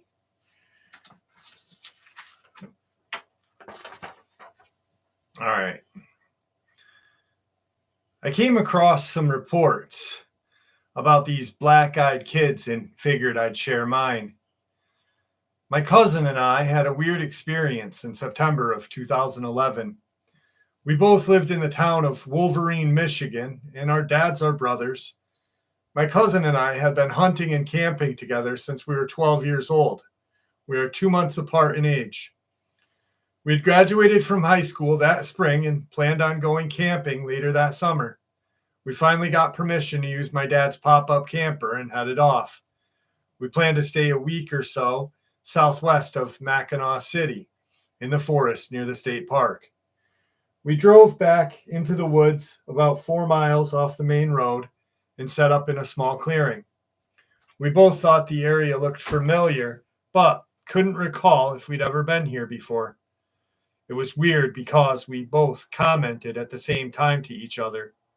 We really didn't have much planned to do other than be together and go hiking. Both of us were going to move away from home next spring, so we didn't know when we'd see each other again. And to be honest, the camping trip was a good excuse to get away from my girlfriend for a while. We didn't do much the first night other than drink a few beers and talk. We were in our racks early that night. The next morning, we decided to explore the area. We started around 10 a.m. and headed west toward the lake. We had been walking no more than an hour when we heard somebody yelling ahead of us. It didn't sound like they were in trouble, so we cautiously continued walking toward the sound. After 10 minutes or so, the yelling stopped and we never saw anyone. I had my GPS with me, so I figured we'd be able to find our way back pretty easy. We did get crossed up a few times, but we got back to the campsite by late afternoon. There was a small creek nearby, so we washed up and started cooking dinner. As we sat to eat, there was a sound of something moving through the trees north of us. There's a lot of small animals in this area, so that's what I figured it was. A few minutes later, we heard this thrashing sound, like something was sweeping at the small trees and brush. Since we were eating, I thought it might have been a black bear got wind of our food. Whatever it was, it soon stopped, but every once in a while it'd start up again. That night, we could hear the sweeping sound coming from the same area, which really seemed odd to us. The next morning, it was quiet, so we walked in the direction of the noise from the previous night. We didn't see anything, but it did look like something had kicked up the ground at a few places. We walked back to the campsite and started to eat breakfast. I just wanted coffee, so I went to the pop-up and searched for my coffee cup. As I was there, I heard my cousin say something. I asked what he wanted. He replied that, "You better get out here." I looked through the netting, and there was a tall man with a black tracksuit standing at the edge of the clearing. I stepped out and asked the man if we could help him. He smiled and said, "Maybe I can help you." My cousin and I both looked at each other and kind of laughed. The man started to slowly walk towards us, and I asked what he wanted. He stopped walking and was now about 15 feet from us. Right away, I noticed his eyes were totally black and that the tracksuit had been caked in mud and dirt. I asked, "Who is he?" He smiled and said, "I'm just taking a walk and meeting people." By this time, I'm freaked out. My cousin walks toward the pop-up. I knew he was going to grab the shotgun. The man got a serious look on his face, like he sensed we were alarmed. So he turned and walked toward the woods. At the edge of the clearing, he stopped and turned around and said, "I'll be seeing you boys later," and started to laugh as he moved toward the woods. We didn't need another confrontation like that, so we gathered everything up and hauled ourselves out of there. We set up another area 70 miles south of there, and we had an enjoyable couple of days. But when we get together, we still wonder aloud who that weird black-eyed man was. Damn. I got fucking cat hair all over my beard now. What happened to Flame Boy? What did I miss? Oh, Flame Shot. Dude, I'm so sorry. God. Oh, man. I could never imagine. Bye, you fat fuck. I love you. I could never imagine losing that fat fucker. God, man. I'm sorry, Flame Shot. That shoddy. Yeah, definitely, Jeannie. We're all a little weird. We're all a little weird. Meet Mr. Sig Sauer. Oh, yeah. Yeah, it's 153.52 here, Janie.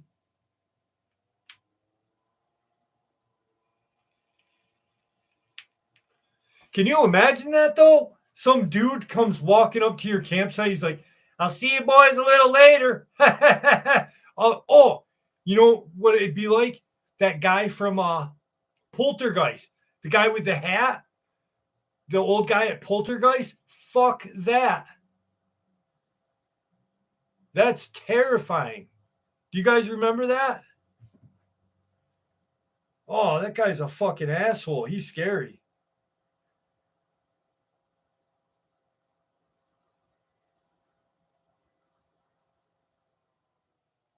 creepy old guy from Poltergeist. There he is! Oh! Oh! Look at that ugly cocksucker. Can you see him? Look at that face. Come on. Damn it. There he is. Fucking phone. He's creepy. I hate that guy. He used to scare me so bad when I was little.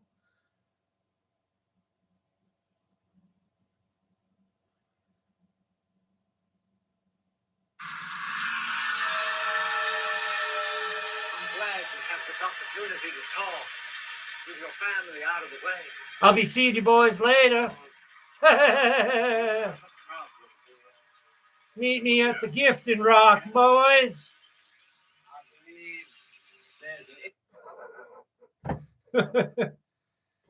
What's up, Corey Cole? Yeah, the preacher.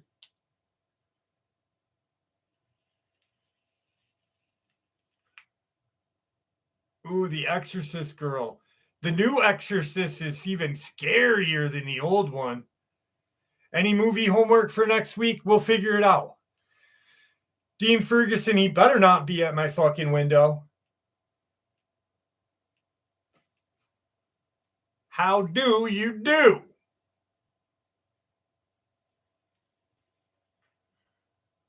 Yeah, real skeletons. Yes, that's right. And then everyone died. Not everyone, but there was a lot of like weird shit that went on in that place. No, Mandy, it's not the Southern accent that scares me. It's the creepy guy himself. And that's how he sounds. Yeah, Dana. Jeepers Creepers was good. Yep. Jeepers Creepers. Jeepers Creepers. Hey, Tiggy. What you doing, buddy? What you doing? Huh? Oh, come here. Come here. Oh, what?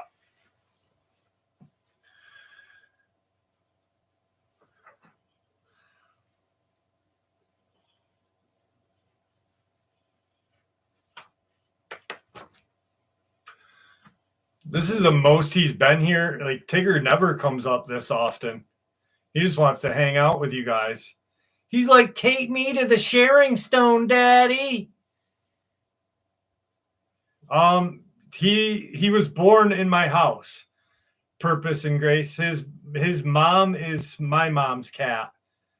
And when she went to Maine, she left her here, and she was pregnant.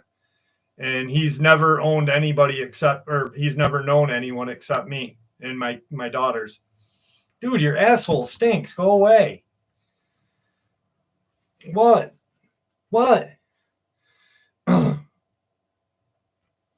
This incident took place 3 years ago. At the time, I was 17 years old, when 3 of my friends and I had been staying at a cabin in the Great Smoky Mountains of North Carolina.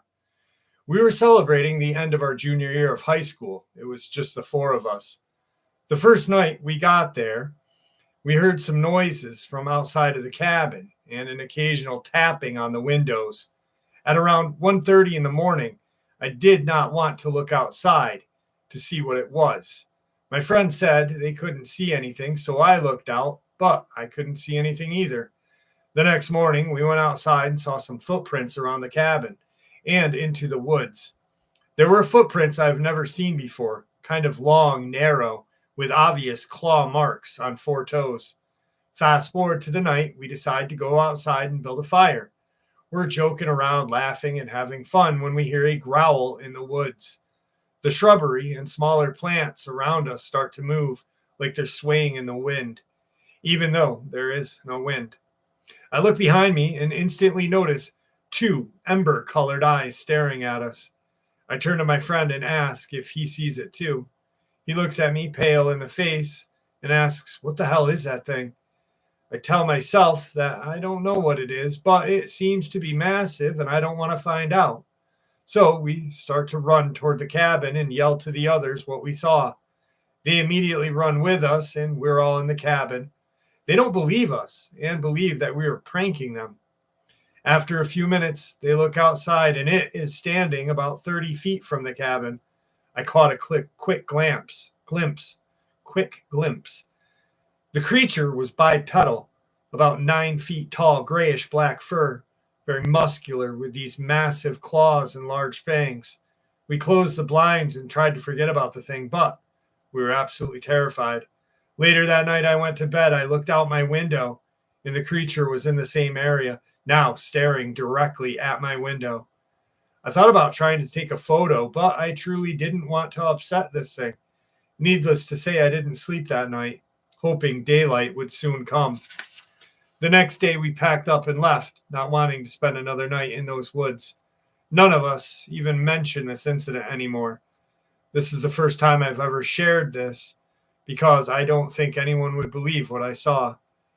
I thought of the creature staring into my eyes from my bedroom window, and it still haunts me.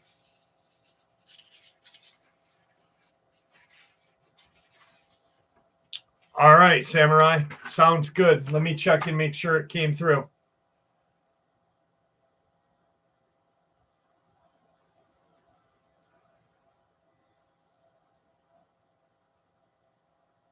All right. Yep, I got it, buddy. I got it.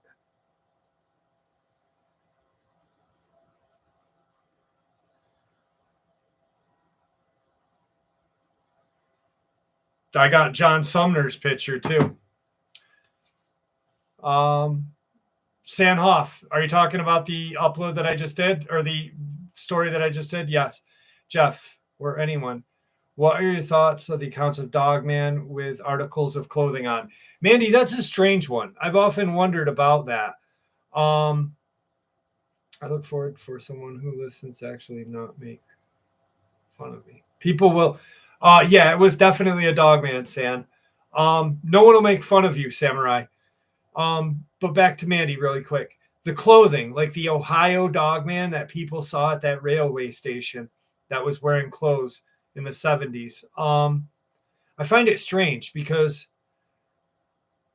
maybe it's like misinterpretation of the clothes because it's usually dark. You know what I mean?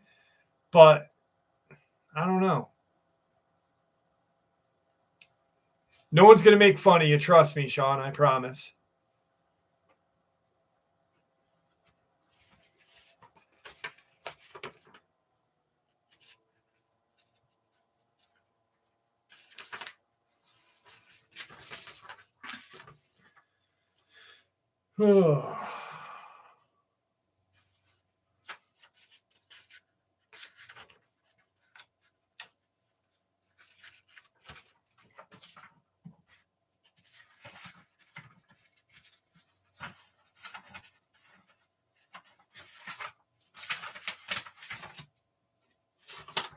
Okay, we'll do that one in a second. Ooh. All right, Black Eyed Kids, Glimmer Man. I got a long Black Eyed Kids one. Do you guys want to hear the Black Eyed Kids one that's long? Long like me dong. Oh, yeah, baby. Dean Ferguson.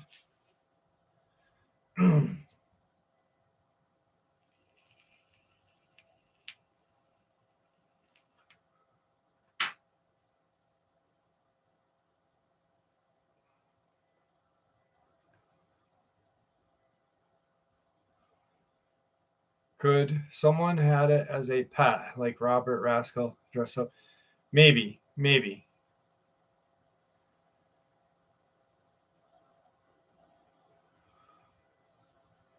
Me love you long time, sitting at home with my bone.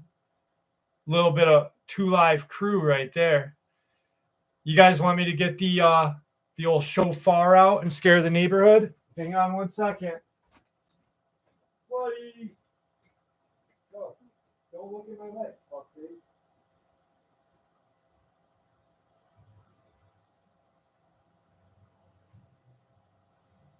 Coming, guys.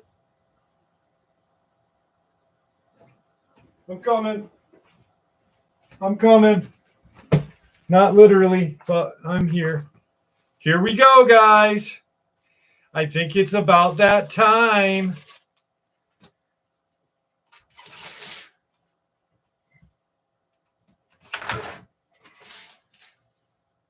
I got to put the hat on for this.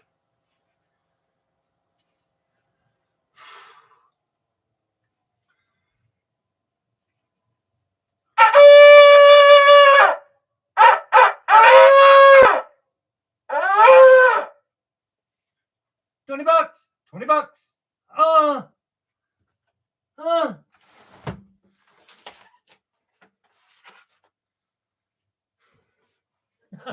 My fucking cat is looking at me like this.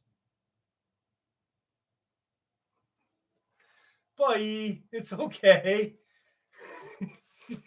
Dude, I think he wants to get me.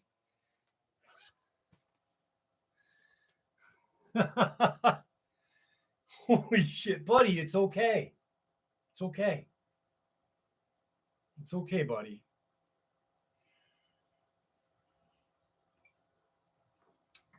That was a good one. No, that's not Elsa Blue. It's not an elk call. It's called a shofar. It's a Jewish horn used in the Battle of Jericho. Supposedly, if you blow them 3 times, like the Trinity,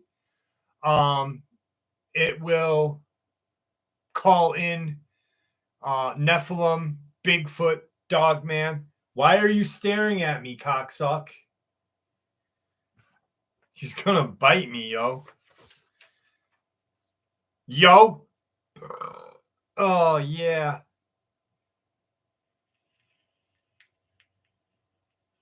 I gotta get my yardstick. Tiggy's looking at me.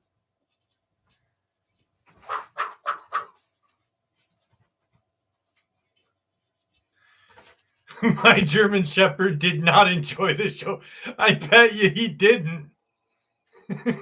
Dude, I swear to God, Tiggy's like this. He's literally still staring at me like his ears are perked up. Dude, go lay down, buddy. Go lay down, buddy. Go lay down. Stop. Dude, he's scary. In 2015, around the end of April, beginning of May, I was in Oregon for work. I worked for a company that handled the customer service membership privilege. God damn it. I already read this one.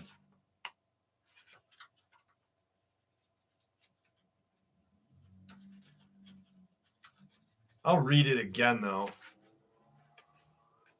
I think I read this one already. Hang on.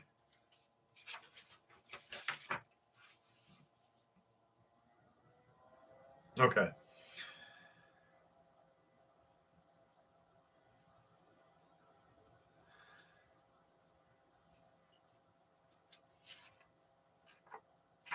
All right. Yeah, it goes with this. All right. I'm going to just read this one. 2015, around the end of April, beginning of May, I was in Oregon for work. I worked for a company that handled the customer service membership privilege for Planet Fitness. I was checking on a few locations. Since Planet Fitness is 24/7, I had to cater to all shifts and would show up to each club multiple times during day and night. One night at approximately 11:30, I was heading to a Planet Fitness location in Beaverton, Oregon. My rental car had Bluetooth capabilities and was currently playing coast-to-coast AM radio throughout the car speaker. The episode was the George Norrie episode, and he had Rosemary Ellen Gully talking about the gin. In hindsight, it could have been Linda Moulton Howe, but I know for sure it was a common female guest with 3 names. I remember this fact to be true, though, because George brought up the black-eyed kids phenomena to her, and she felt it was a jinn. Looking back, that is serious coincidence because of what happened when I arrived at the club. Now I'm a smoker, a nasty habit, but it's my vice. When I arrived at the club, I decided to smoke a cigarette in the parking lot. with the driver's side window down. Listening to the radio. Planet Fitness is in an L-shaped strip mall. I don't entirely remember all the stores in the strip mall, but Planet Fitness is all the way at the end. All the way to the left is a pharmacy of some kind. My passenger side window is parallel to the center. The pharmacy is 75 yards away and obviously closed. I was leaning against the car smoking and playing on my phone, and I look up at the pharmacy in the light of the marquee-styled sign. I could see two people standing outside of it. For it being near midnight, I thought, wow, that's weird that someone was out and standing by an obviously closed pharmacy. After a few seconds, I look up and I notice two people are now a little closer, and they look like kids or teenagers, maybe 20% closer. That struck me as odd. I didn't see them walking to the spot. They were just there looking, and now they're in a different spot, almost looking into my soul. More accurately, was in my general direction. For this distance, I could tell they were both wearing hooded sweatshirts. They were dark in color, and both kids had their hoods up. They were in the area just outside of the streetlight glow. It shows them, but not enough to see them clearly. Looking back, this should have raised some flags, but once again, I'm back to my phone. I remember about this time, George and the guest were talking about evil spirit attachments from the Middle East in items and device service members brought back with them from the war. Well, now I glance back up, and the kids are now 20 to 30 feet away.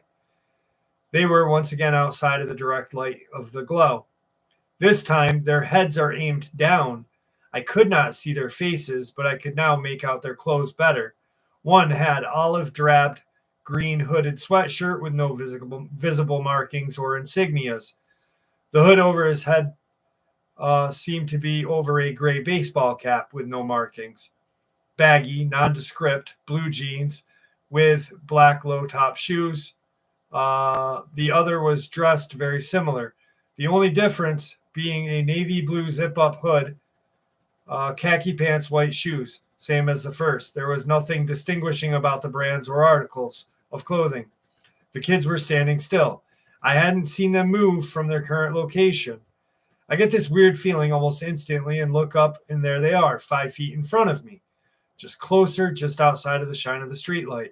Still at ease. I toss the cigarette butt underneath the car and ask, "What's going on, guys? Anything I could do?" The response I got was probably the most awkward thing in this experience. Their clothes were weird. They were too big. Not too big like kids wore in the 90s, but too big like hand-me-downs, and they were faded. Everything they wore, you could tell the colors had been washed out, and they were dingy. I guess I could tell by the physical build that these were kids, and they were males, I'd say 15-ish. So after I ask if there's anything I could do for them, here is their response. "Is there anything I can do for you guys?" Kid 1, "Please, kind sir." Kid 2, "May we borrow a cigarette?" Kid 1, "It's very lonely at night." Kid 2, "We only need one cigarette." Kid 1, "Thank you." Kid 2, "Please." After they finished speaking in unison, they slowly lifted their heads, showing me their faces. I remember thinking, it's kind of late for teenagers to be out on a Thursday, and almost as if they plucked that from my head, I heard, "It's quite all right. We have permission." As soon as permission rolled off the kid's tongue, their faces were level with mine, showing me the most solid jet black eyes I have ever seen. I froze, my mind going a million miles an hour. Damn it, I know what black-eyed kids are. Well, not what they are, but I know of them. I couldn't move or speak. Their faces were almost the definition of blank, almost because the edges around their slit, straight mouth began to curl, ever so slightly, but you could see it. The inside of my stomach began to get colder, and with all my might, I tried to turn my face, but I could not. The second kid took a step forward. The movement of the shoes caught my eye, and I broke eye contact. I looked down, and the moment the eye contact was broken, everything I knew about black-eyed kids encounters rushed back to my head. I turned around and ran to the club. Now, when I say ran, I sprinted in loafers, all 6'1", 250. The young kids who worked at the counter just stared at me when I came running in. I tried my best to explain, but they weren't cool enough to have heard about black-eyed kids yet. I looked out the plate glass window and saw the two of them standing side by side facing the club. When I saw them, chills ran down my spine. That was about 3 years ago, November 2012. Okay, this is a different one. Now, the black-eyed part of the story really shook me up. We live in a neighborhood, small houses in Arlington, Texas. Every year we have 40 to 60 trick-or-treaters at our door on Halloween night. They usually consist of small kids accompanied by parents, older kids in groups, teenagers who can't quite give up childhood fun. Sometimes the teens don't even bother wearing costumes. Halloween night 2011 was a busy one for our street. At one point, I answered the doorbell to a large group of kids, various ages. Two of the tallest ones were dressed rather in flashy costumes. I remember nylon neck, glitter sequence garnished makeup. I don't remember if they were girls or what. I always pay attention and compliment the kids on their costumes. When I look at their eyes of the teenagers, I was taken aback. The entire visible eyeballs were shiny black coal. I told them they had great costumes, and I think I asked if those things hurt their eyes. I naturally assumed they were wearing contact lenses. I got no answer. They just smiled. Maybe they didn't want to converse with the elderly grandma type. I don't even know if I got a thank you from them for the candy or not. I closed the door before the mass of kids left my porch, so I don't know if the two teens went off by themselves or with the kids. I remember mentioning to my husband that two kids were wearing some painful-looking contact lenses, and then didn't think about the incident until I heard about black-eyed children. Were they hybrids or ultra-cool teens? I tend to believe the latter, and that they were trying to shock people. In any case, they succeeded with me. I would not have let them in my house, whatever they were.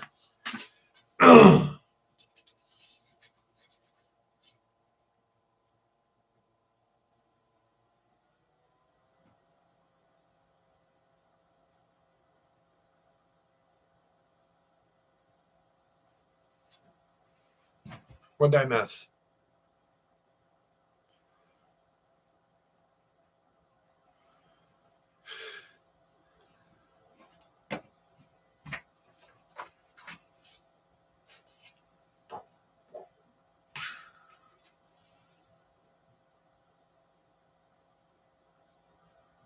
Good night, John Sumner. Fudge them black-eyed kids. Ugh. Who the hell would want to dress up like a black-eyed kid, though, right?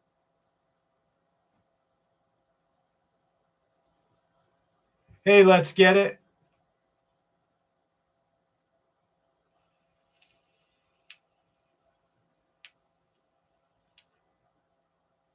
Yeah, definitely not me. Definitely. Yeah, I don't think, do they make contacts that would completely cover all of your pupil and your iris and everything?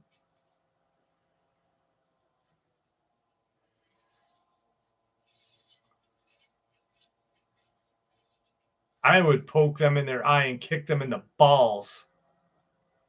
Yeah, Wes Borland did. That's right. Charlie Knight. Calling it solid right there. Wes Borland from Limp Bizkit. I keep rolling, rolling, rolling.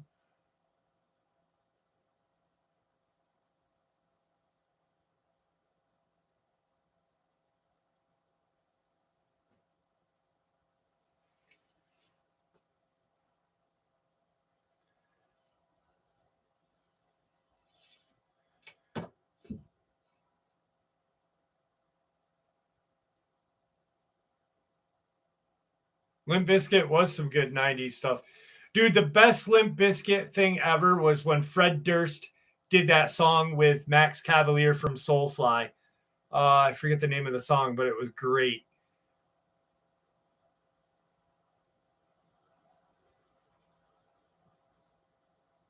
My daughter ran from the TV. Jeff, what's up with the sight of half man, half bear? MJ Richards, I've never heard that. Probably a dog man, I would guess, or a werewolf, but never.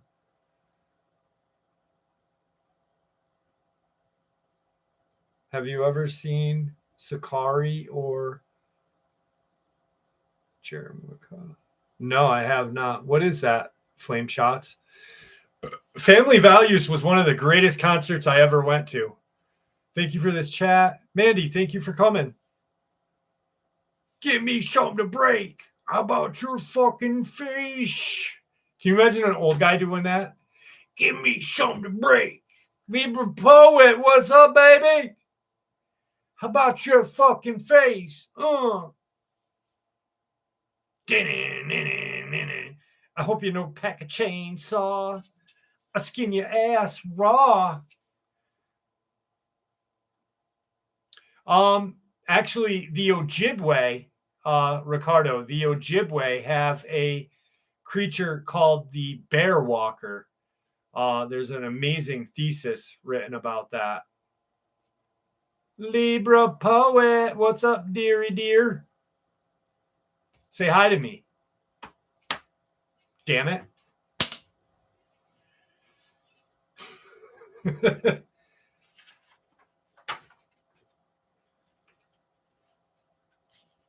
Mickey Smith, what's going on? How are you, buddy?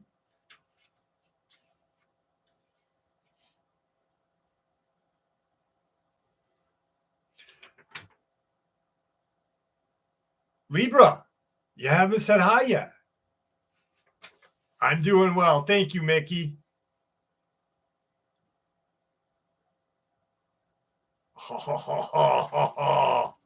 Wow, someone's going to get a timeout.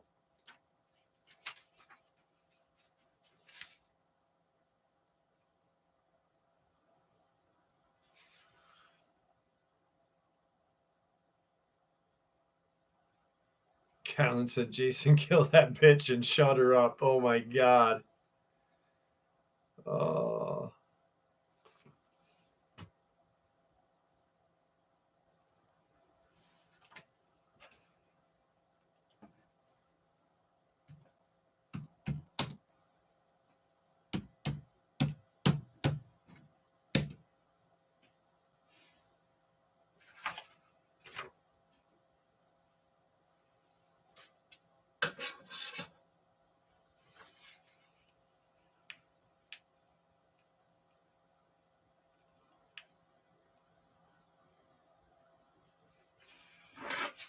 Wow. Hi, Libra. Sure, RH.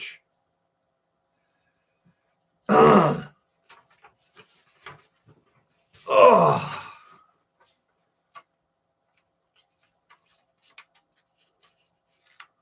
I saw Soundgarden. Pauly Shore. Chilling with the weasel, buddy. I think part human Dogman wants fashion. Quite possibly. Jeff, talking about Halloween. Do you do Halloween parties still? No. Never did a Halloween party. You ever wonder why people mispronounce Samhain? Like even the band would call themselves Sam Hain, but it's pronounced Samhain. So dumb.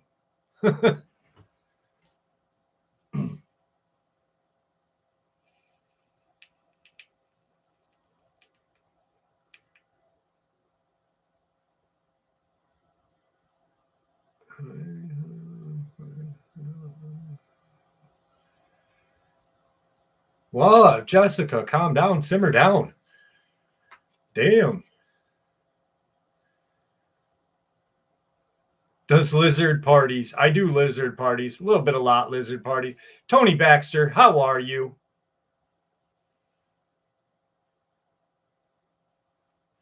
Rhode Island's in the house with us.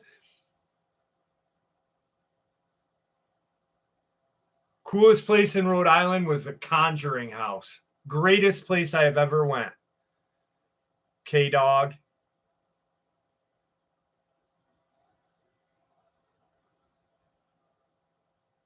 Andy Davis, I said hi like 20 times, dude. You just didn't hear me. Yeah, K-Dog, I've done a couple of videos about it. I was there. I caught a lot of crazy stuff when I was there. Yep.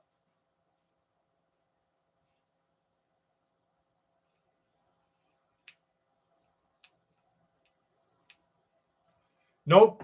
Andy Davis, I said hi. Jane can attest to it because I say hi to everyone. I always do. Like romper room. Cock sucker. Just kidding, Andy Davis. You really go.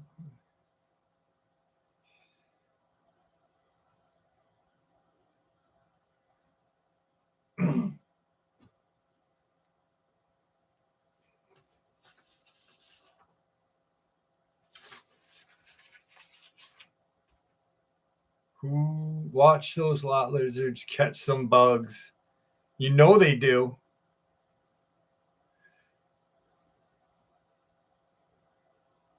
Do you know if there are game show from hell stories you haven't narrated? Holy shit! Mr. Manhara, wow, you listened to that? That was from years ago. No, there are none. No more. A good friend of mine wrote those, actually. What's up, Aqualord? Chike Delana wrote those. Let me see if I have that book. Hang on 1 second.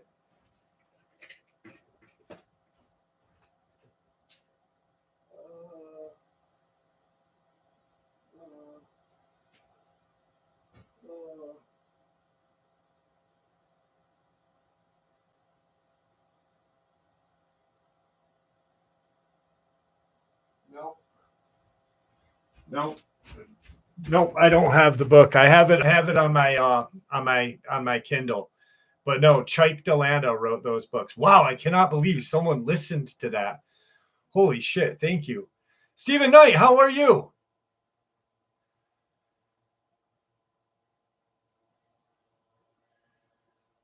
That's great. I wish I could redo those. There's I have a second channel that I have not done stuff on in a long time. It's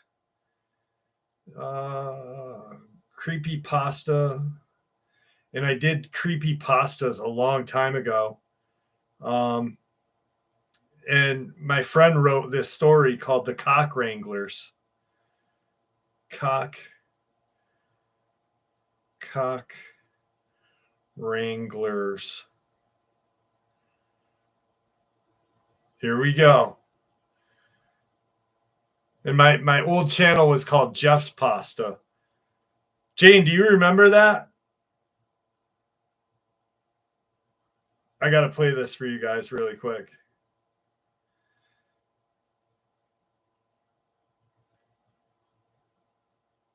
You guys want to hear me fight Bigfoot? I fought Bigfoot once.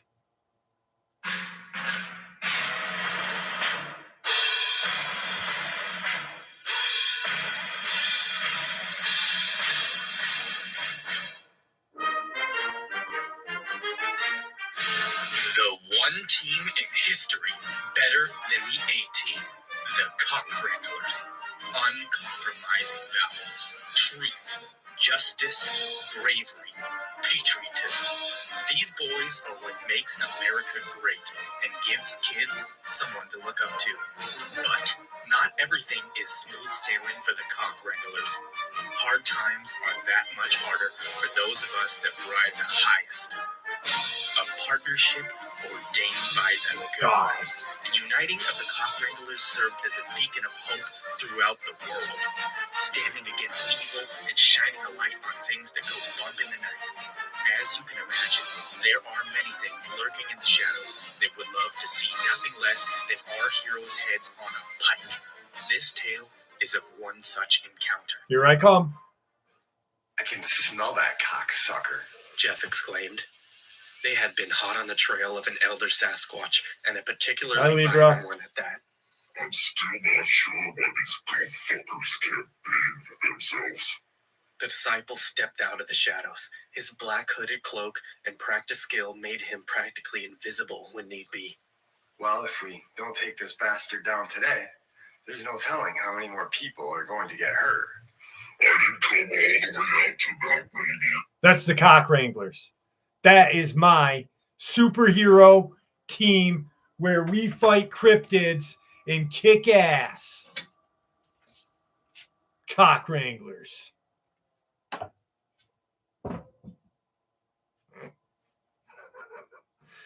Oh my God. Hi Libra. How are you, dearie? So anyway, yes, I went to the Conjuring house. My daughter and myself went there. We caught, there's a room in the basement that has the crooked neck lady legend. We caught, I caught stuff on my SLS camera there. The video is on my channel. Jeff, how did you ever see the incident at Buck Creek?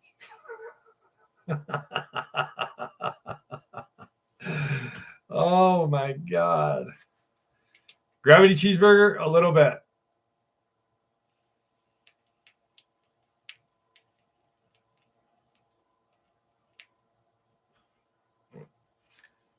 When my daughter turns 18 is when I can start traveling. Going there in a year. Tried to rent the house out, but they couldn't because people. So when you like with the Conjuring house, me and Isabel, well, I had to pay to rent the house out for the night. So it was just me and her. Like with the Lizzie Borden house, I have to pay. And they have the rooms booked. Corey Cole, send that picture to me, please.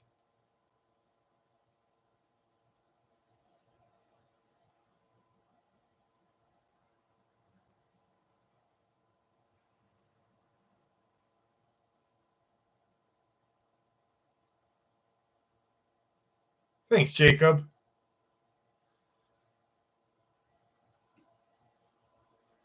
The Cock Wranglers. We gave kids something to look up to. Ooh, breakfast burritos. Ooh-wee. Caden, your YouTube channel. Caden's YouTube channel is funny as fuck. I love Caden's channel.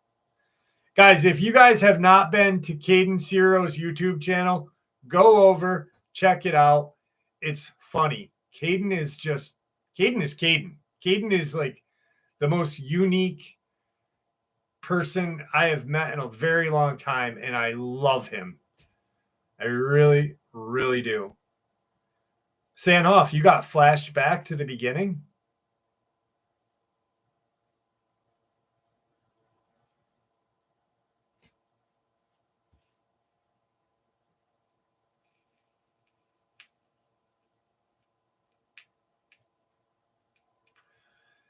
Caden's hair is getting long as shit now, too.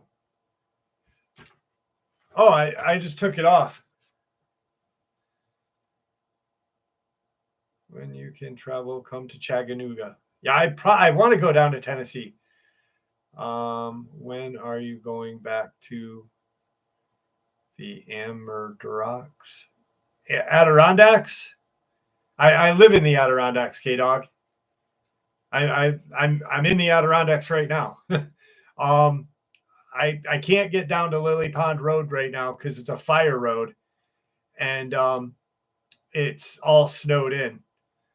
Probably in a week I'll be able to get in there. I was thinking about going there last night. Actually, I was going to drive the 40 minutes just to go and see, but it got really, really cold. Libra, I can see you.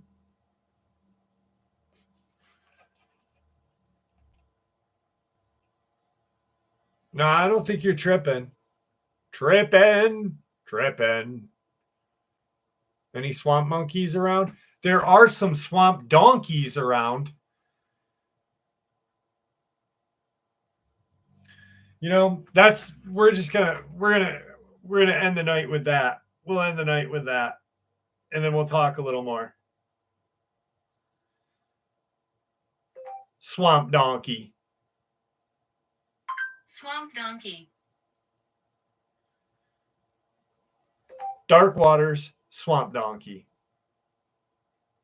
Dark water swamp donkey. I got your message, Libra, just now.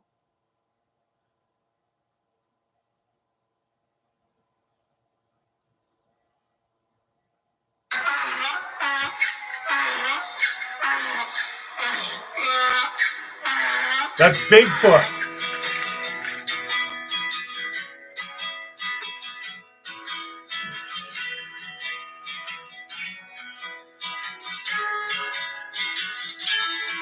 And on the swamp, well, donkey. In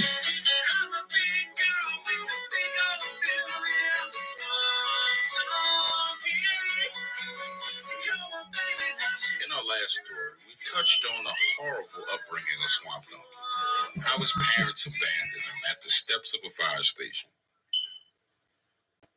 And how, when he was a young man, he won first place in the dog show. Now, I'm not the one to gossip, but there were these other stories I heard about Swamp Donkey. The things that would happen to him when he entered the woods. You see, everywhere he went, he was roasted. He went to the convenience store, and the clerk said, "Swamp Donkey, your mama's so fat, she put chocolate milk in her first aid kit. Swamp Donkey, you one ugly motherfucker. Your face looked like you've been looking through the peephole of a beehive." Everywhere he went, he was talked about and taken advantage of. And this forced Swamp Donkey to resort to a life in the wild. There, in the wilderness, Swamp Donkey finally found peace. Peace with himself and his looks. And a place where he was left alone with his thoughts.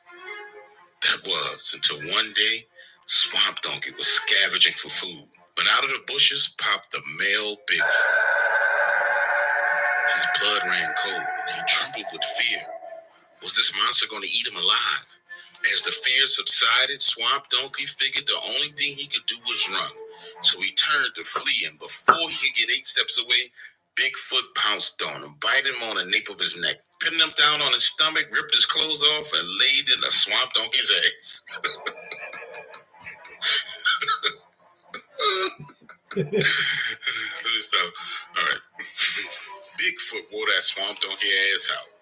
And when he awoke, poor Swamp Donkey's ass.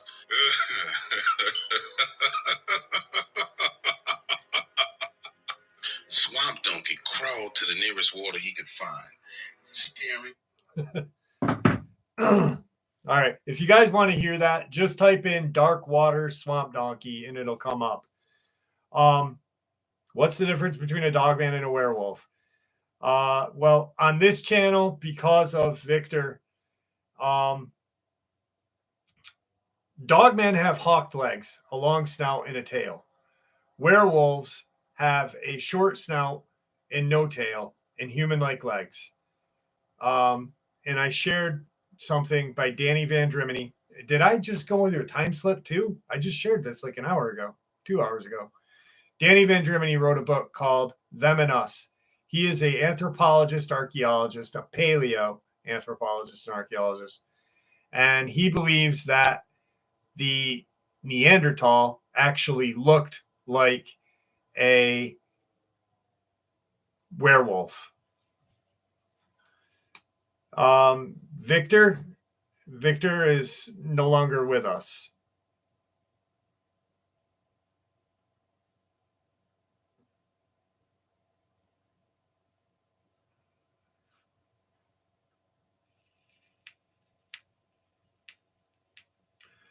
Sandhoff, have a great night. Thank you for joining us. Well, 59th, he explains how it did have monkey fur, or They didn't wear, yeah, no tails. They didn't wear clothing because no other animals that came about in the Ice Age didn't have hair. They all had hair.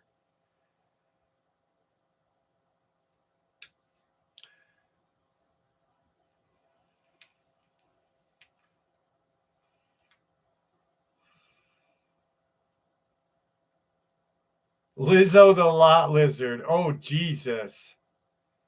Alan, have a good night. Alan Howell, rocking on. Alan Howell, rocking out with his cock out. Ricardo, do you know who Swamp Donkey is? Does everybody know who Swamp Donkey is, though?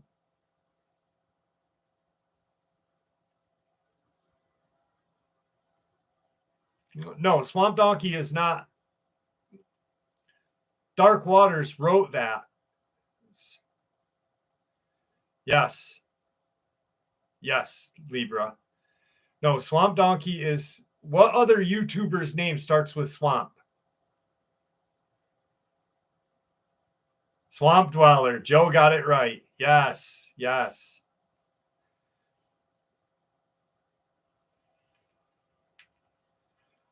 So he wrote that song about the Dweller. I have no issues with Swamp Dweller because anytime I've ever communicated with him, he was decent to me. But they had an apparent argument, and he wrote that song about Swamp Dweller. He used to be, actually, Swamp Dweller used to be into cryptids. He used to be a cryptid researcher. He was part of the Florida Dogman research project. But his channel blew up and he started doing creepypastas. Really, you know,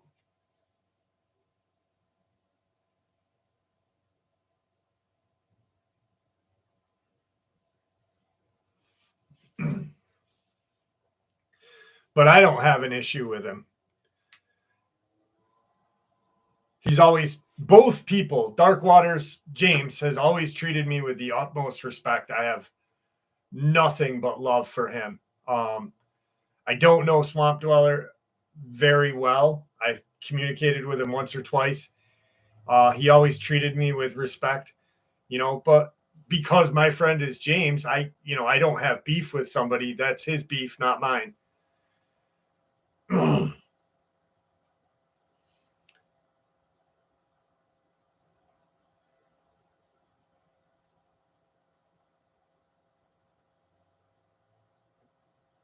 Well, you know, Gravity, people listen to creepy pastas because it's entertainment for them. You know, some people listen to creepy pastas because they think it's real. And then people listen to it because it can be entertaining. Holy shit, Corey Cole. Can I share this, Corey?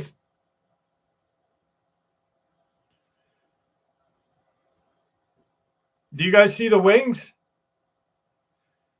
And there's the two eyes. I don't know if you guys can see that. No, I don't smoke cigarettes, Libra. Wow, that's a great picture, Corey.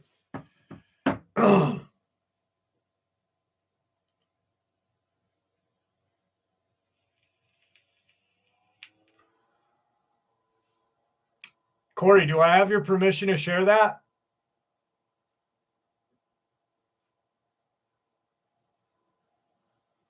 George, have a good night, buddy.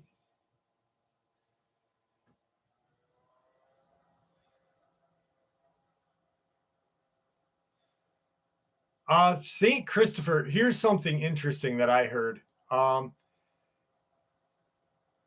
gonna when he lets me share it, I'm gonna put it up. Hang on one second though. I want to answer that in a second. Put the pic.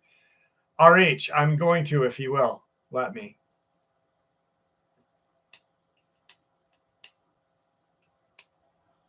Corey, do I have your permission?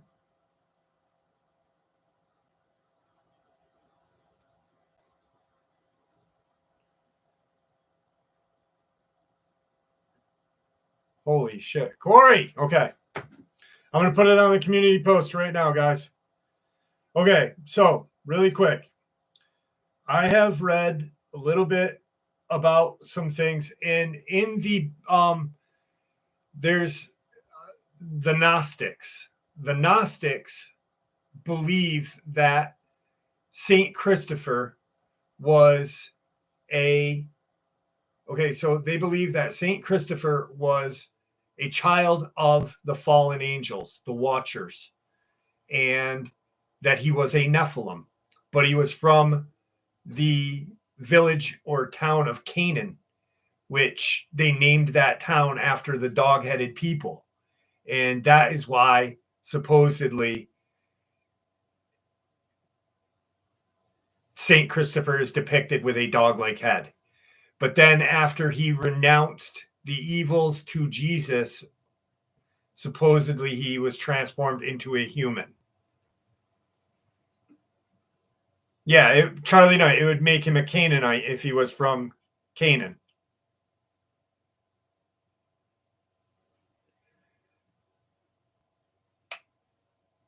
Right. RH. But he'd have to be from Canaan to be a Canaanite, right?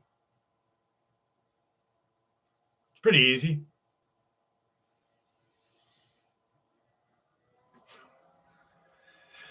Okay, Libra, the picture is from Corey, and it is it's, okay, I almost lost this photo. This MFer was emanating some kind of energy that interfered with the iPhone camera. We had to clean it up. This MFer is real. So the photo that I'm going to share is either a Mothman-like creature or a gargoyle. And this is per Corey Cole. I'm not going to put your name in the community post. I'm just going to put pick is from sub Corey of Mothman or Mothman. Stop fucking auto-correcting me, cocksucker. Or gargoyle.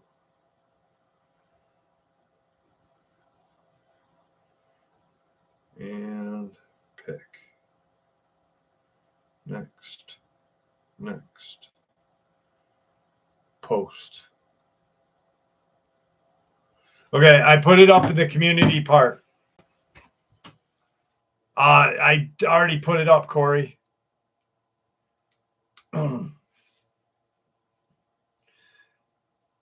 Actually, Saint in the Lost Book of John, per the Gnostics, Christopher was not a mercenary. I don't know where you heard that from, Jeannie, but I've never heard that even in the Bible.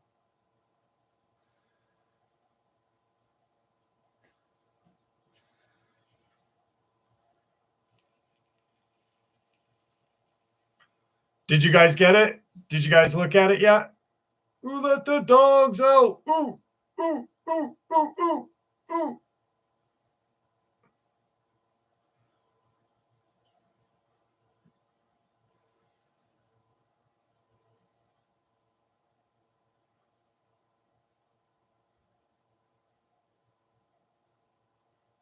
I have a car that's haunted. No shit, K-Dog. Dude, I heard a story about this guy. He bought a car that was used in a mafia hit, right? And the body was put in the trunk of the car. And apparently he was alive during the ride to where he was going to get killed and buried. But he was shot in the car, and his spirit stayed in the car and pounded on the thing all the time. Where is the community post? So you got to go to my main page, Andy. When you go to the channel's main page, You'll see Dogman and Paranormal Research. It says home videos, shorts, lives, playlist, and community at the top, and right there.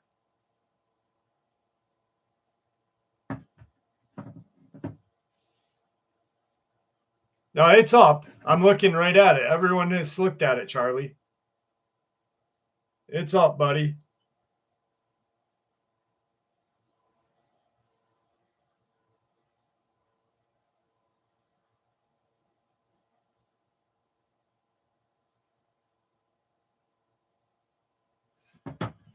I bought the car for cheap.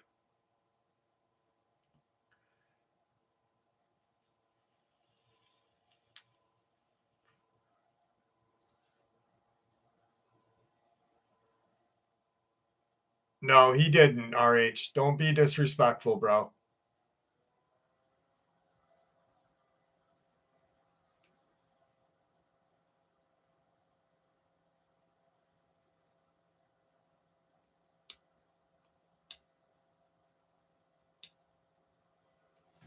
Dude, I definitely wouldn't want a fucking car that was haunted. You want to see the pic? Is there something in the picture that makes it seem like it's haunted other than what you saw?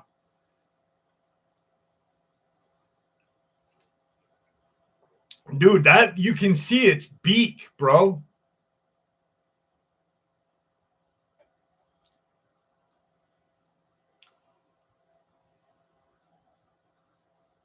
Richard Oakley, we're talking about a photo that Corey shared with us of the Mothman or a gargoyle that he took.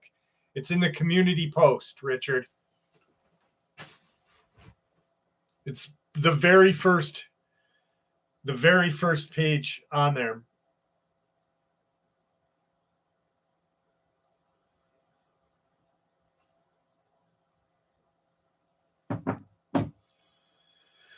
And I'm a swamp monkey. No worries, Richard. Thank you for joining us tonight. Liber poet Sandhoff has been gone, dearie.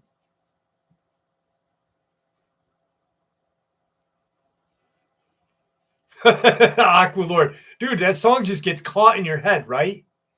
It's like in your head. And I'm a swamp donkey.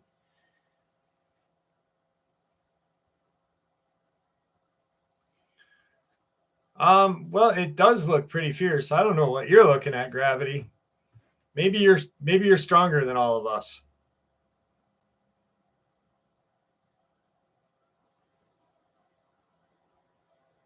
And when I think of a gargoyle, I think of the cartoon. Sharon, how are you? Right? It's a catchy tune. It's fucking catchy.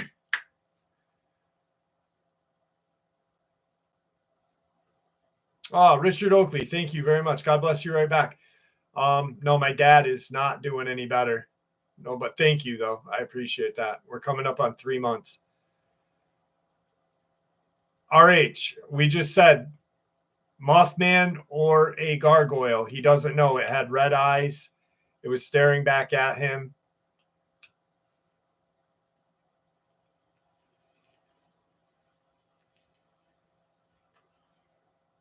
Oh, shit, bro. The gargoyles, the gremlins. Oh, yellow eyes, yellow eyes. Ethan, what's going on? Big dog?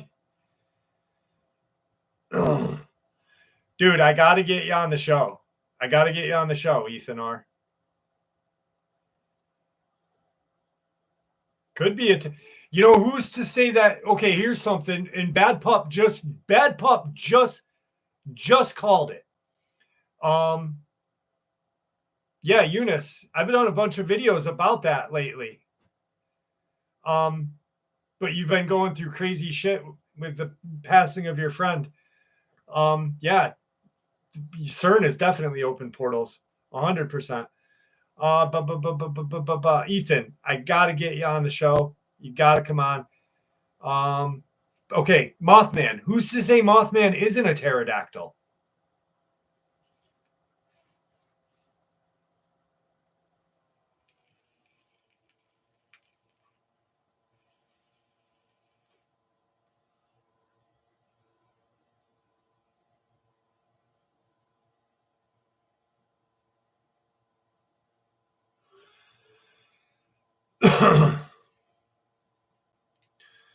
Mr. G, thank you, brother. Appreciate that. Brian Browning, no shit. Your mom saw a Dogman when you were a kid and she put dog food out for it? Whoa.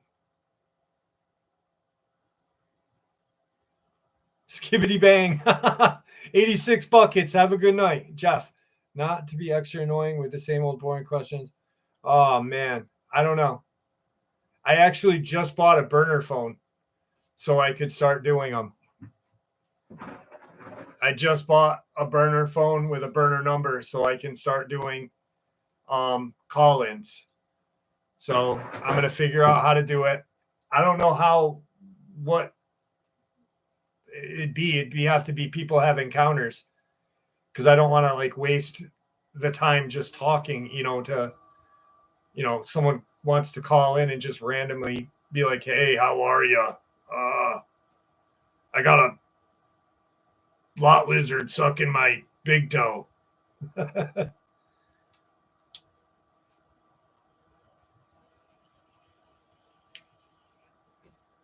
Donna, thank you.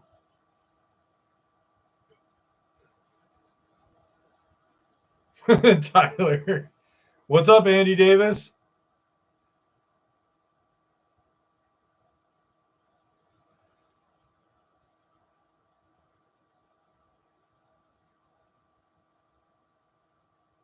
Jeannie, have a good night. Dude, every time I see that commercial, Keaton, I think of you, bro. Every time.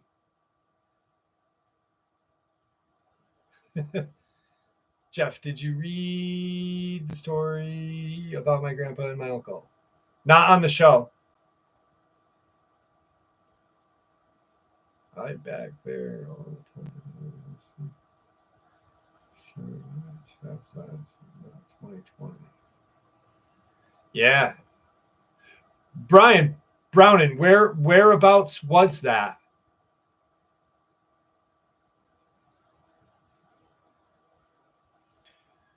Richard Oakley. I did an upload about that. Funny that you say that. I did an upload about that the other day. That they came from a different planet. That's been talked about a lot throughout the years. There's the Sumerians. The ancient Sumerians believed that Dogman was an alien an alien race.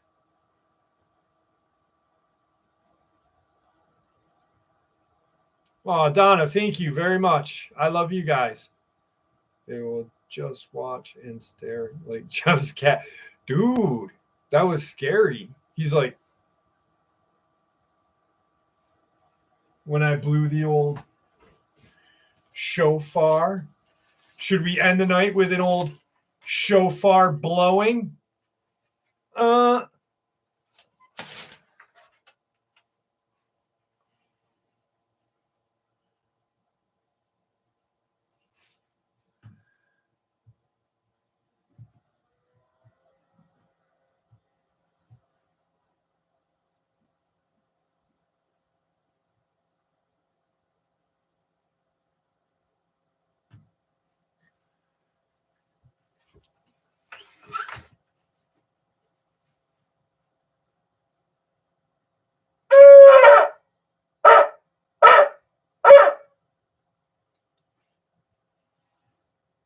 $20.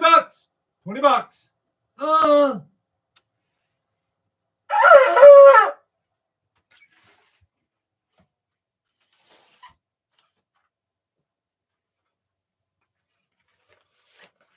Mr. Shackleneck, thank you for buying me this shofar. I fucking love you, and I love my shofar.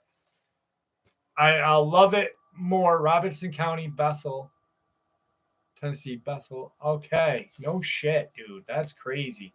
Do me a favor, Brian. Type a little bit of that out and send that to me, will you? I'd like to read a little bit about more of that, if you don't mind.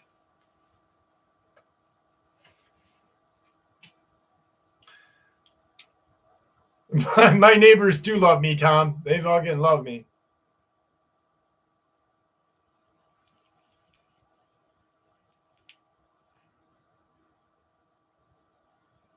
Yeah, Richard, definitely. Definitely.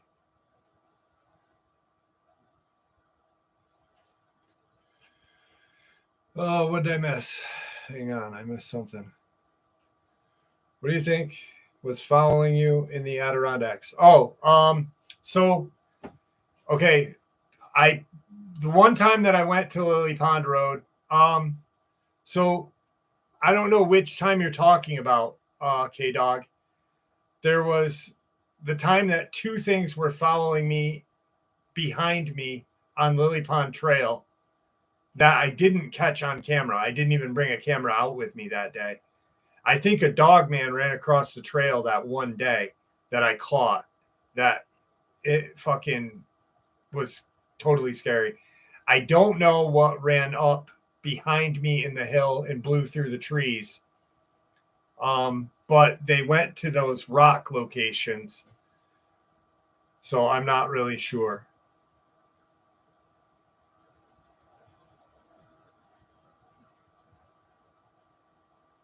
You know what I need to get is one of those death whistles. I fucking want one so bad. I'm going to have to buy me one. And I'll bring it to the gifting stone.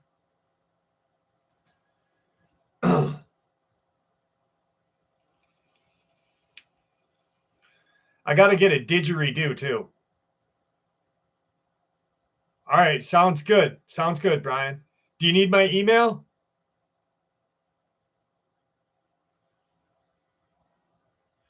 Dude, I want a death whistle so bad, Tyler. They're so cool.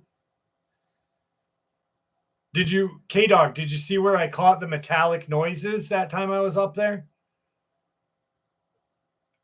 Libra Poet, it's where Bigfoot does too. I heard that Bigfoot likes to do a little bit of the self-gratification, you know what I mean? And blow it all over the dogman's back like the sperm whale.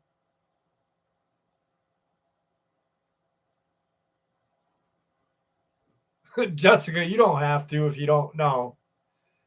What's a death whistle? It's I forget the name of the tribe that uses it. It's a very strange death whistle. It's an Aztec death whistle. And it sounds like this. Down here at the Mississippi River Valley. Hey, shut up, buddy. I'm not going to get in trouble. Something special this year. Okay, this is what it sounds like. Like somebody bowls into the epic fear into the hearts of their enemy. It's a terrifying sound. When the Aztecs went to war, they would blow this thing and it scared the shit out of people. Share it with you here in the Mississippi River Valley.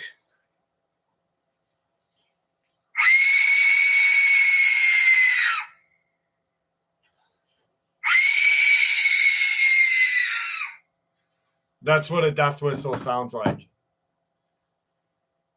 That definition sucked. Shucka-lucka, like your name sucks.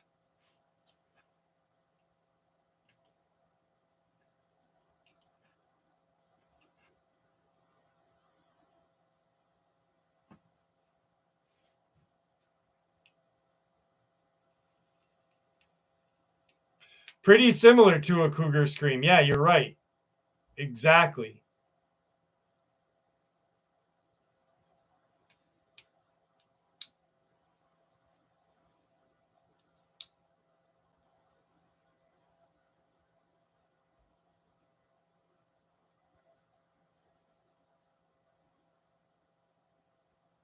Yeah, you got it. Richard Oakley, you got to send me an email, brother.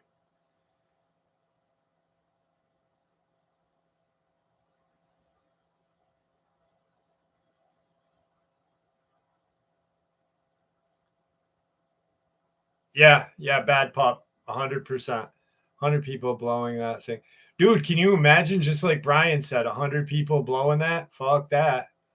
Shuck this up the old coral. Oh, down at the Gifton Rock. Dude, all I can picture is like that dude, like the big fat fucker bent over the gifting rock, and Bigfoot's like all over his back. He's like, no, oh, kids, go away, go home.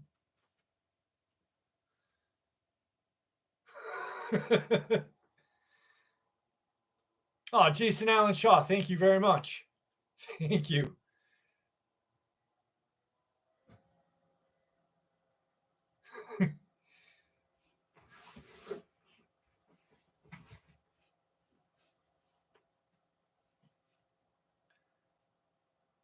You know it, like the old sperm whale blasting nuts all over the ocean. He's like, guys, we're at the old gifting zone. I found a chicken head right here.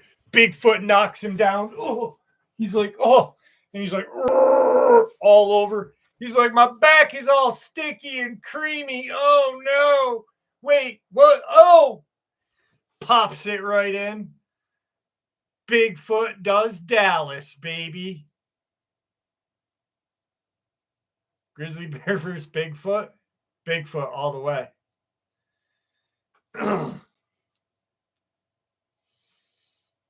No spit, no spit, no spit, just dry. Bigfoot's giving him prison sex tonight, kids. Slapping it all over. He's like this.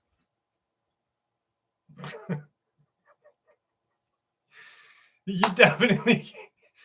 Oh, shit.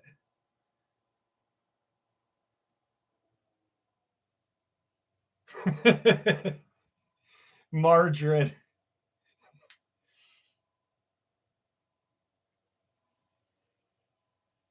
Yes, Gaden? Can you imagine if someone just popped on the live stream just as I was doing that? They're like, oh, the gifting rock glory hole. Yes. Thank you so much.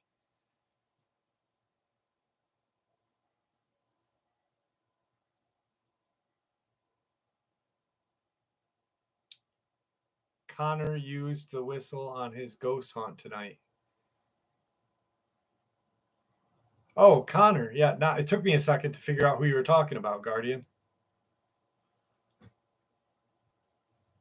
Or like when I fly like Gigi's wings. Oh, it's getting late. Holy shit. Pound of mayonnaise on your bed. Holy shit, Caden. Oh, God.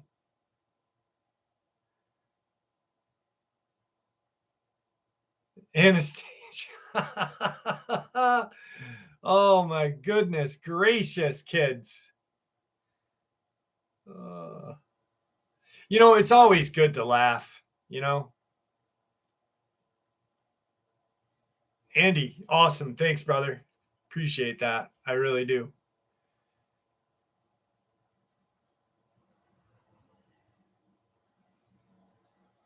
I'm Annie. Have a good night. Thank you for joining us.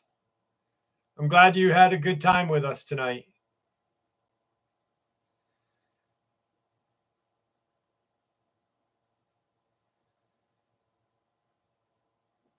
Richard, to be honest with you, I wouldn't doubt that many people, there aren't too many people that haven't dabbled in that. Emini. Thank you, Emini.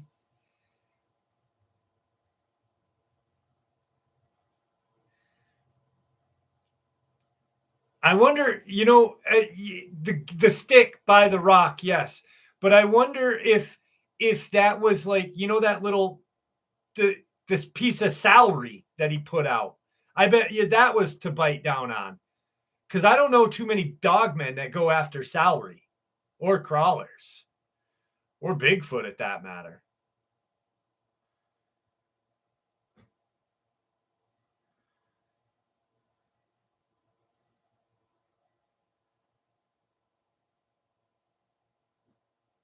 Jessica, thank you.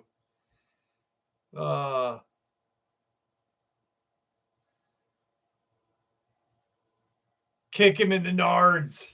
What was that? That was fuck. What was that movie? Monster Squad. Monster Squad. I think he thought it was a Bigfoot. Dude, he thought it was something. Thought it was his lover. Lover. What do you guys want to talk about? You want an encounter? We'll end the night with one more encounter.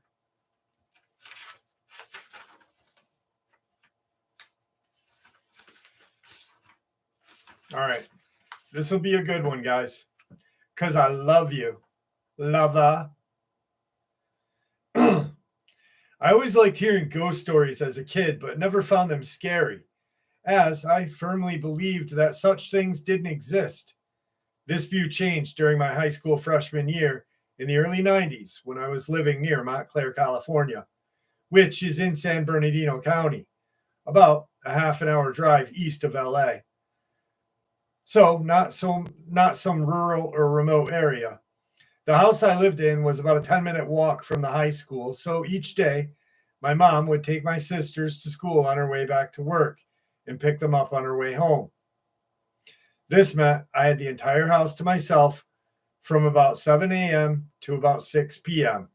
This incident took place in the afternoon after school was let out at around 3:30 or 4.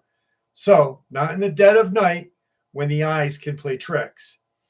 The house had no dishwasher, just a double basin sink and a drying rack. So I did the dishes by filling one side of the sink up with hot soapy water and used the other side for rinsing. Being SoCal was literally a desert before the city was built, they were going through a regular scheduled California drought, and everyone had to do their part to save water. For me, this meant filling the hot water side of the sink with about 4 inches or so of water and laying the drinking glasses on their side so they could be completely submerged. Also pulling it out and scrubbing, blah, blah, blah. Why is he talking about scrubbing? Like most house, there's a kitchen window right above the kitchen sink. And this one gave a view into the backyard. My hands were sort of on autopilot as I was doing the dishes by hand for years. And I'm just staring mindlessly out the window. What I saw looked like a faint outline of a person, maybe 5 feet tall, walking through the yard. It immediately made me think of the movie The Predator, as the thing had a head, shoulders, and torso. The legs were a bit harder to see just from the angle of how I was looking out. But I didn't believe it was an entity of any sort. I guessed that there was a length of fishing line caught in the wind or hanging from a helium balloon or a kite that just happened to be blowing by, except it maintained the shape and it wasn't moving like it was being blown. It seemed to be moving against the wind. It then went under the overhanging branches in a large tree and sort of stopped there. I was now completely at a loss and was just staring. Presumably, it was also watching me as well. It seemed to be swaying back and forth like a person shifting their weight from one foot to the other. I started drying my hands off so I could go out the back door and get a better look. It suddenly took off toward the corner of the house and out of sight from the kitchen window. I quickly went to the back door so I could catch whatever it was before it was gone. But a loud howl thump stopped me. It sounded like something had fallen or collapsed inside of the house. I left the back door and went looking room for room what happened. I found something amiss when I got to my bedroom. My closet door was open. I have OCD habits, keeping drawers, cabinets, and closet doors shut. And a shoebox of trinkets that I kept on the top shelf of the closet was in the middle of the room, open, and the stuff inside arranged in a circle around the box. However, I ignored this for a moment and looked out my bedroom window, as when I lost sight of the invisible man, it had been right outside that window. I didn't see anything. I picked the items up, put them back in the box, placed them back on the shelf. My mind started to try to figure out what I had just seen. I reached under the kitchen sink, grabbed a bag and a heavy pipe wrench for protection. I then went out the back door and found it locked. The deadbolt locked, the security latch locked. I went to the front door and it was also locked, secure. I then checked the windows in the house looking for a break-in, half expecting to see our idiot drug dealer neighbor rummaging through our stuff. However, all the windows were locked as well. I checked under the beds, closets, even the crawl space, attic storage, and found nothing. The whole time I was announcing myself saying, whoever you are, better come out and show yourself right now. I was understandably frightened, but once I had cleared the house and found nothing, I was more confused and scared. I grabbed the cordless phone and stuck it in my back pocket. I was going to call 911 if I found a broken window or intruder. I was getting ready to call 911 anyway, but was suddenly struck with the realization that I didn't know what I was going to report. Someone broke into my house, moved the dishes around, and left locking everything from inside somehow behind them. I went back to look at my closet and look at the sink, trying to find some sort of explanation. I had temporarily forgotten the thing I saw in the backyard, but remembered as I was retracing my steps. Could whatever was in the backyard be linked to the things that happened in my house moments later? It seemed impossible. The idea that some sort of entity walking through the backyard came into the house and did this was ludicrous, but it was the only explanation I could find. So that was long-winded and kind of drawn out, but really pretty much I just stepped on my paper shredder. Pretty much he sees this invisible guy in his backyard as he's washing the dishes, and he sees it move. He's confused. Then he hears this thump, goes looking around the house, sees his closet door open and his box of goodies on the ground, goes downstairs, picks it up, goes downstairs. The dishes are moved and the doors are locked. Very creepy. Very creepy.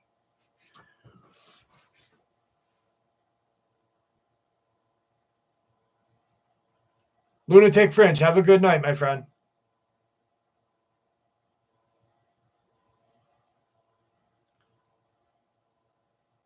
$421 BB, how are you?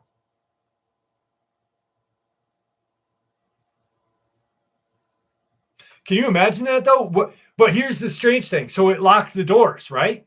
It locked the inside back door and the inside front door. So it was inside the house with him. Jen Cox, have a good night. Oh, 421 BB, you just said my name, so I said hi to you.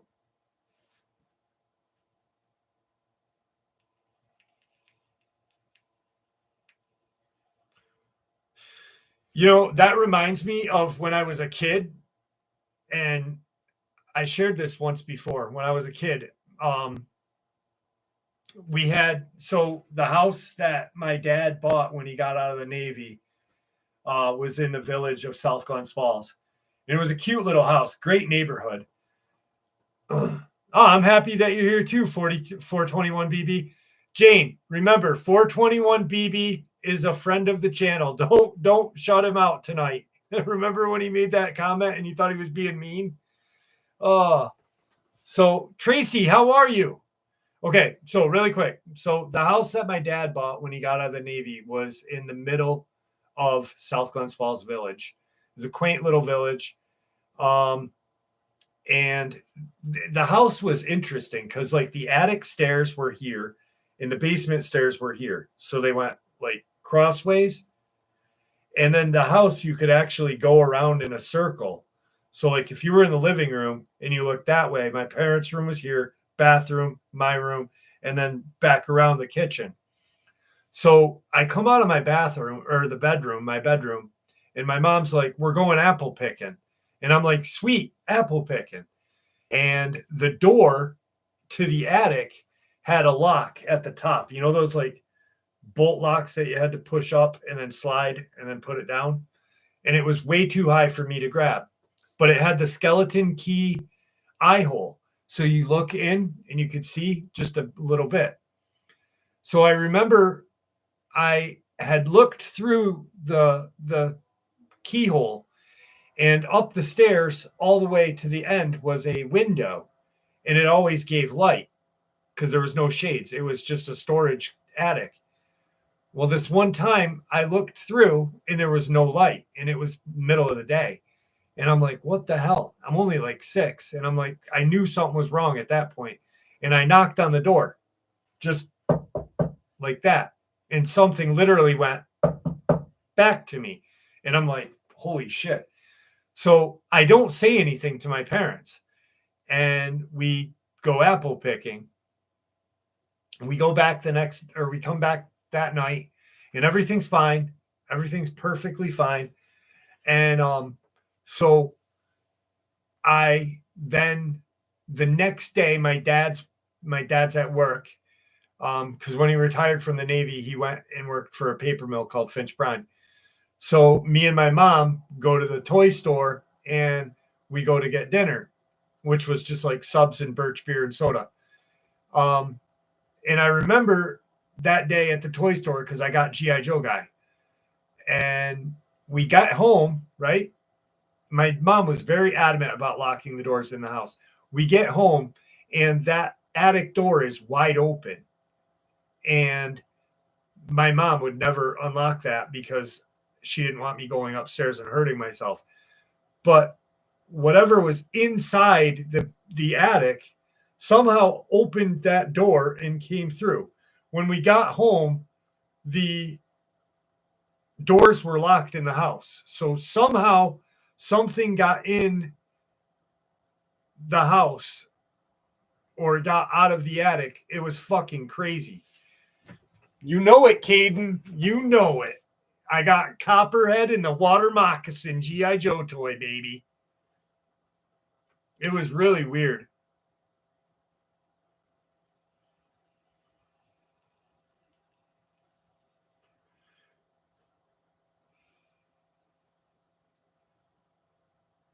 Jeff, when you gonna Libra? Yeah, I didn't know what to do. I looked through. There was no light, so I knocked. And you know what's weird is in my closet. Holy shit, I just remembered this. In my closet, wow. In my closet, there was this weird kind of like storage space, and it had like a little door. And it was like, I don't know, like that big, you know. But my cousin he tortured me. Like they'd hang me upside down over the heater grates and tell me I was going to fall in and shit. They locked me in my closet one day, and I swear to God, I saw eyes looking back at me, and I screamed. Wow, I just remembered that. Holy shit. 30 minutes from Stephen King. Yeah, I saw his house a couple times. My aunt went to school with him. They went to Orno together. Andy, after you divorced Jeff, first,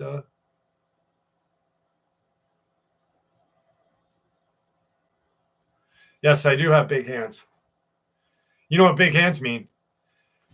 Big feet.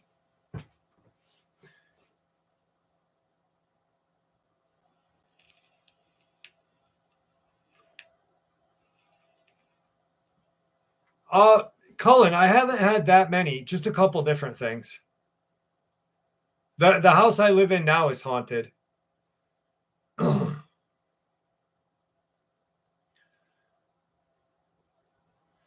No, Jeff is never getting married again.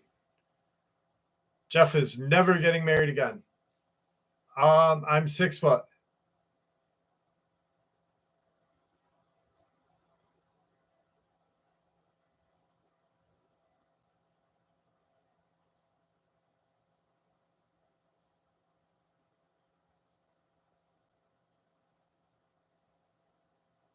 Yeah, that little door was like 3 feet, maybe. Not 3 feet, maybe 2.5 feet. Yeah, marriage sucks. Yeah, big socks too. Yep. Big sneakers.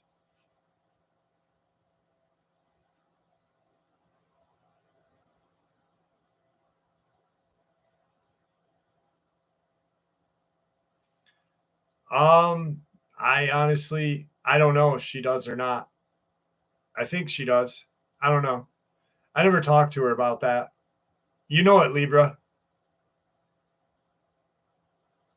All right.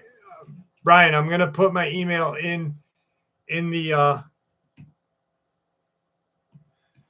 Libra. That's the only reason my ex-wife was with me. I'm just kidding. Probably bitch that she was. But she gave me 2 beautiful kids. Brian, I'm right. My email is right under RH, right above Libra. I'm on top of Libra. It's cheaper to be married than single with a lover. I don't have a lover. I got nothing. I'm pretty much a virgin. It's been 7 years. Isn't it like 7 years and you're a virgin again?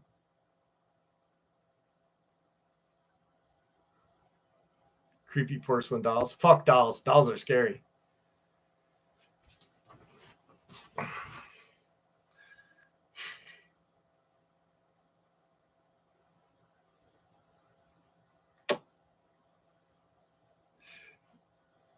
There was a little door at the Conjuring house that we heard knocking. If you guys have watched the video that I did at the Conjuring house, Isabel's playing with.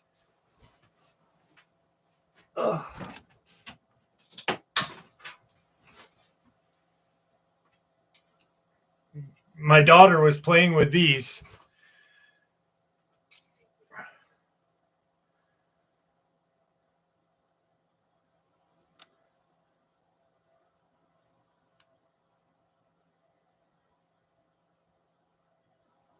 If there's anything here, watch this. If there's anything in my house, cross the dowsing rods.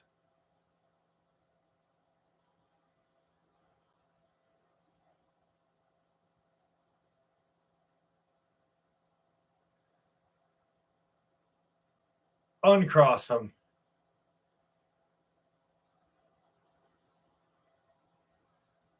Uncross them. Can you uncross them? Nope. What Gnostic thing that I did? I don't remember. Hang on. Let's see. All right. If there's anything in my house with me right now, open the dowsing rods wide.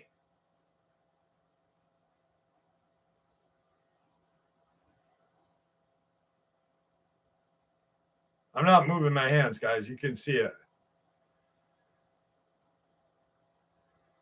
You caught that 42-1 BB?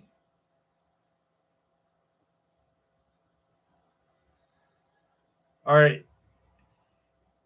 If you're here and you want to do something on the live stream, cross them.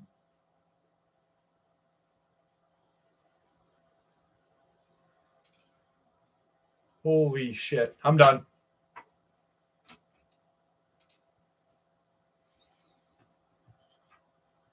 Dude, if I got photobombed by a lot lizard, I'd be scared.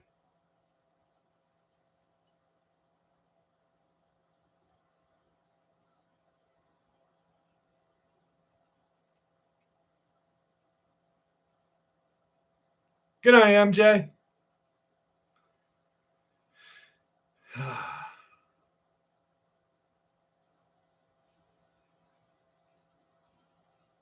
I was actually just talking about the Gnostic texts earlier today in the live stream about the lost book of John and the Gospel of Mary, Magdalene.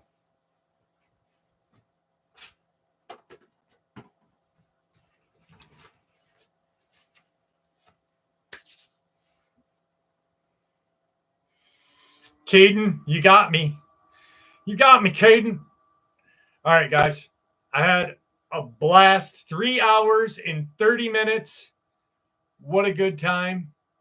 Thank you all for hanging out with me.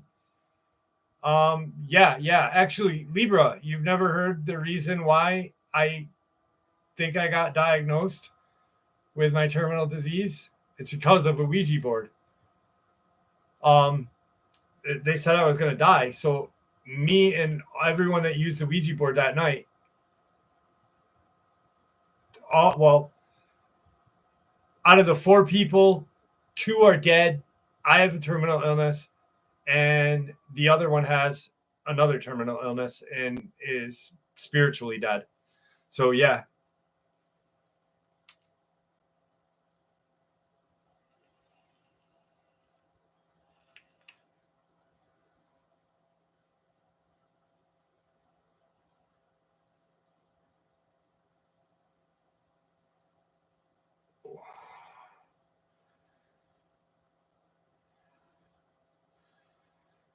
Or was it 42 or 42-1 BB? Or was it the angel, the fallen angel, the watcher one? Yeah, you got some information. You know things too, don't you, 42? Yep. Yes, you fucker. Look at you, 42-1 BB. You know some shit. This is because of working on farms. I wonder if that's it too.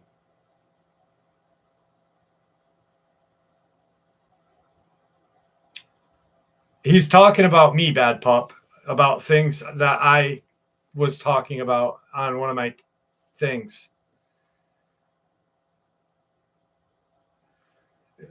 Libra, I swear to God, I just bought the phone.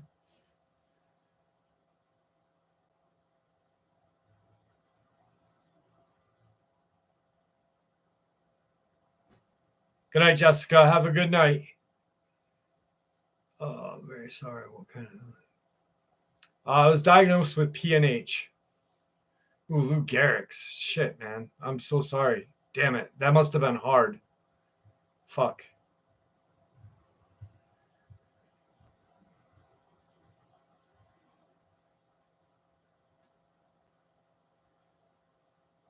Yeah, definitely not on a live stream, 42-1.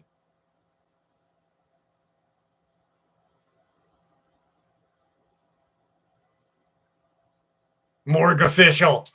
All right, guys. I had a blast tonight. It was so fun. And we do make our own reality, and we are all energy. That's the greatest part about it. We are all energy. And the more powerful we are, the happier we are.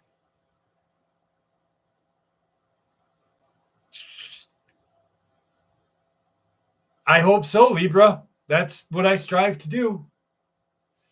All right, guys. Thank you. I had so much fun. I hope to see you all here next Saturday. And Jesus Christ. Richard, I'm so sorry, brother. God. Man, I could never. I really feel for you, my friend. Be safe. Have a good week. Stay positive. Kakalina, have a great week. Thank you for joining us. Tyler, Outside In, Caden, Gigi, Andy Davis, Joe, Richard, Samara, 59th. I love you all. I had so much fun. Adam Hernandez, 42-1. Anastasia, RH, Maggie Moore. And I'm going to end this with one last thing. The gifting stone. Get it out of my ass. All right. Love you.